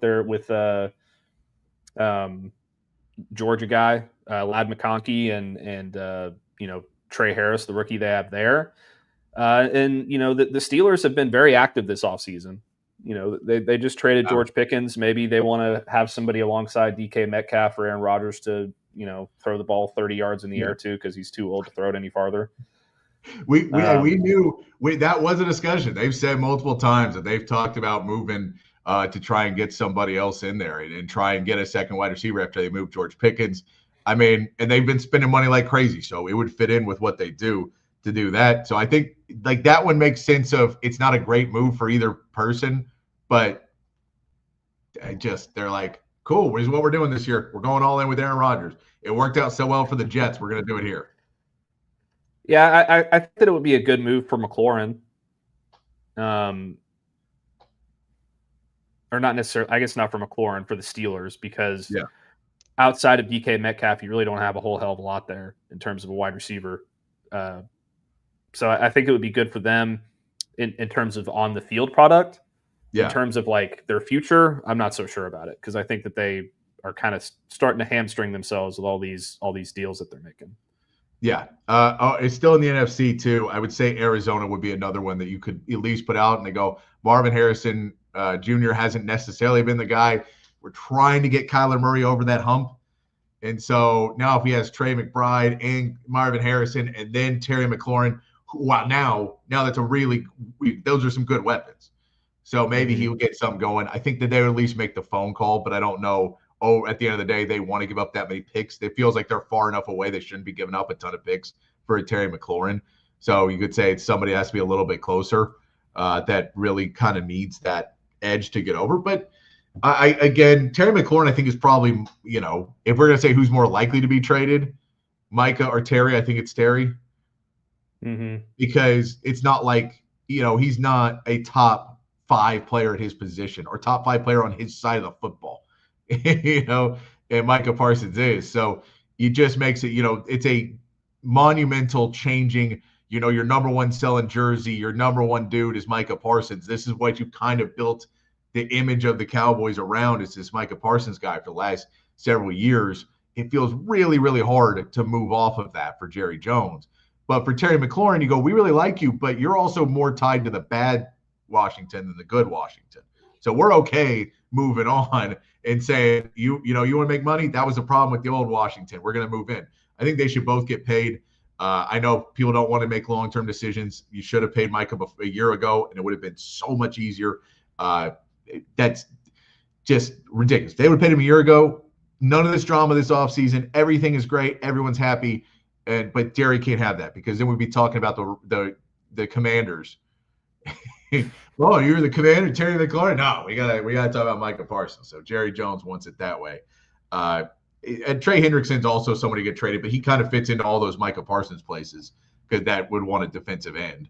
He just kind of falls into that as well. But we haven't seen anything happen yet. So it doesn't feel like a trade is imminent there either. That one feels more like they'll end up making a deal somewhere along the line. But it's interesting. The Micah Parsons, I was not expecting today. Was not expecting that at all. I'm kind of happy he did it for him. You know, as someone who does this for a living, I enjoy when someone actually gives you the real info. And it's like, no. So let's get past all this BS. This is what happened. The whole story that things that we had agreed to a contract did not come from my side. That was all their side. Yeah. You know what's probably going to happen? I think that the Eagles are going to trade for Trey Hendrickson and Terry McLaurin, and they're just going to go all in and win another Super Bowl. And Micah Parsons? No, I don't think there's any way that that Jerry lets that happen. But I think aren't trading in division either. I'm just saying, if anybody's going to pull that off, it's the Eagles. Well, we gave him a 4th and a 7th. We got Terry McLaurin. Did you give him a new contract? Yeah, we're paying him $14 million a year. He's our 3rd wide receiver. Just saying, it would not surprise me whatsoever if the Eagles were the one that pulled this whole thing off. No, it wouldn't surprise me either. But I don't think they need it. Like, that's the thing is, like, all these other teams are trying to get over the hump. The Eagles got over the hump. They're Super Bowl champs. What a hump are they trying to get over? Enough of that. Enough yelling. Let's have a good outro for a Friday afternoon. Let's take our last break. We'll come back, get to our meathead of the day, and wrap things up here. Probably yelling about Jerry a couple more times. But we'll do that before we get out of here on a Friday afternoon here on Open Gym on Texas Sports Unfiltered. Hi, I'm Hayden Covert. Welcome to Covert Buick GMC of Bee Cave, your home in the Hill Country for new and pre-owned Buick and GMC vehicles. With beautiful inventory arriving daily, including the GMC Yukon, Sierra 1500, and Buick Enclave, you'll be certain to find the perfect vehicle at an incredible deal. Our service department is also open for all your vehicle maintenance needs. Visit us today for a test drive. Covert, born and raised in Austin. We are professional grade. Altstadt Beer, the best beer that you can find all throughout the great state of Texas. Y'all know I've been a fan of Altstadt for years now, and if you try it, I think you will be too. If you've already tried it, you know exactly what I am talking about. Altstadt is brewed locally in Fredericksburg, but available all over the state of Texas. So if you're tuned in Austin, San Antonio, Dallas, Houston, it does not matter. You can find Altstadt at a local grocery store or liquor store. They've got a bunch of different brews, something for every beer drinker out there. The Lager, the Kolsch, those are their 2 flagship beers, both award winners. They are fantastic. The Altstadt Light sacrifices on calories but does not sacrifice on the taste. They've got great pills, tons of great seasonals as well. I'm telling you, one sip and you won't go back to the other beers you've been drinking in the past. It is the official beer of BK. It should be the official beer of you as well. It's Altstadt Beer. No impurities, no regrets.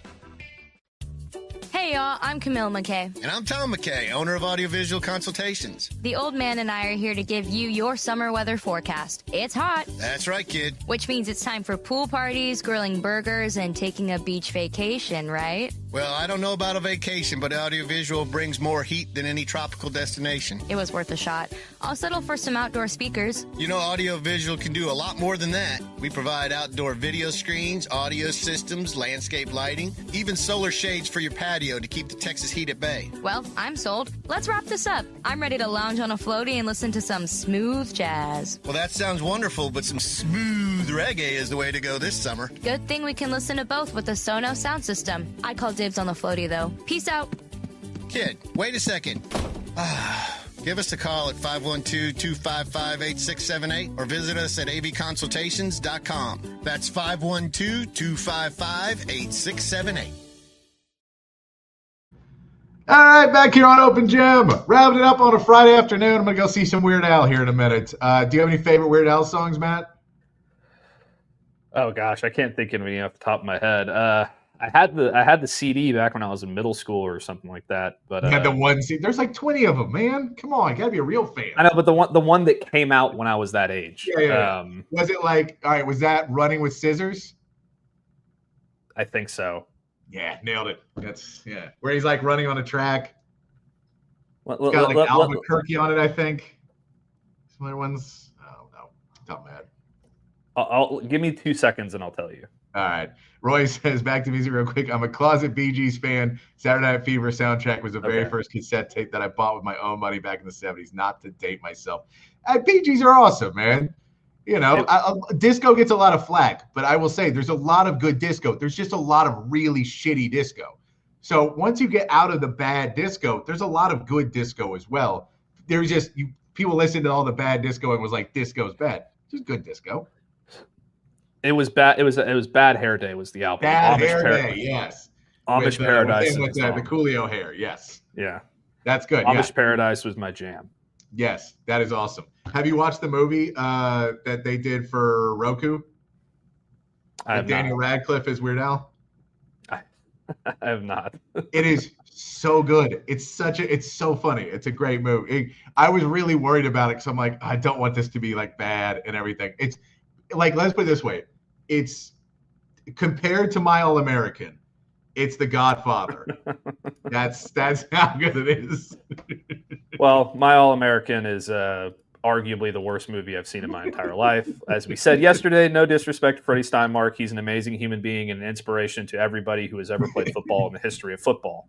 Yeah. They just did not do a good job with that movie. No, oh man. Ooh, some of that acting was just, and again, it's the dialogue. The dialogue early in that movie trying to set everything up so bad. Do you know that he goes to church every day too? And he's the smartest kid, and he's hunky, and he's really nice. And come on, no one talks like this. What is happening? Did I play football? Hi, Daryl Broyle. I'm doing an interview, and oh, good Lord.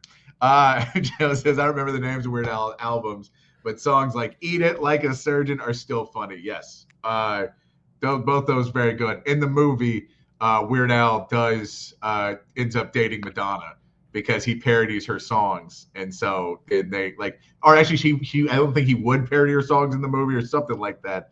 And so she wants him to because she wants to get the Weird Al bump. It's great. It's great stuff. There's a lot of really good stuff in there. Let's hit our meathead of the day. This is a nice, easy, friendly one on a Friday, so we don't get upset. Kevin Brown is the play-by-play guy for the Orioles, the Baltimore Orioles. Really good play-by-play guy. He has gotten in trouble. I think he got fired from somewhere else for talking about stuff, but he's a really good play-by-play guy. But he was trying to read this promo that they're trying to do to get people in the stands there in Baltimore. And I'll just show it to you. He can't get through it. Not entirely sure why we're on camera. I think it's because we have to do the Colton Cowser promo read. And you were excited about that, by the way. I made it through without laughing because of the cow music. Cheer on Colton and the Orioles from the Cowsers Corral fan section. Come on, baby, you can do this. This new fan section.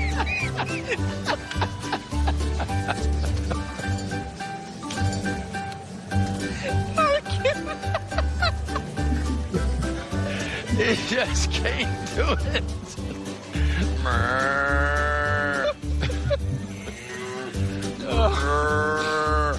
Welcome to the feedlot. It's worse. It's worse. You? Can you read this? I can't even see that far. It'll be located in section 70 and 72 per select case.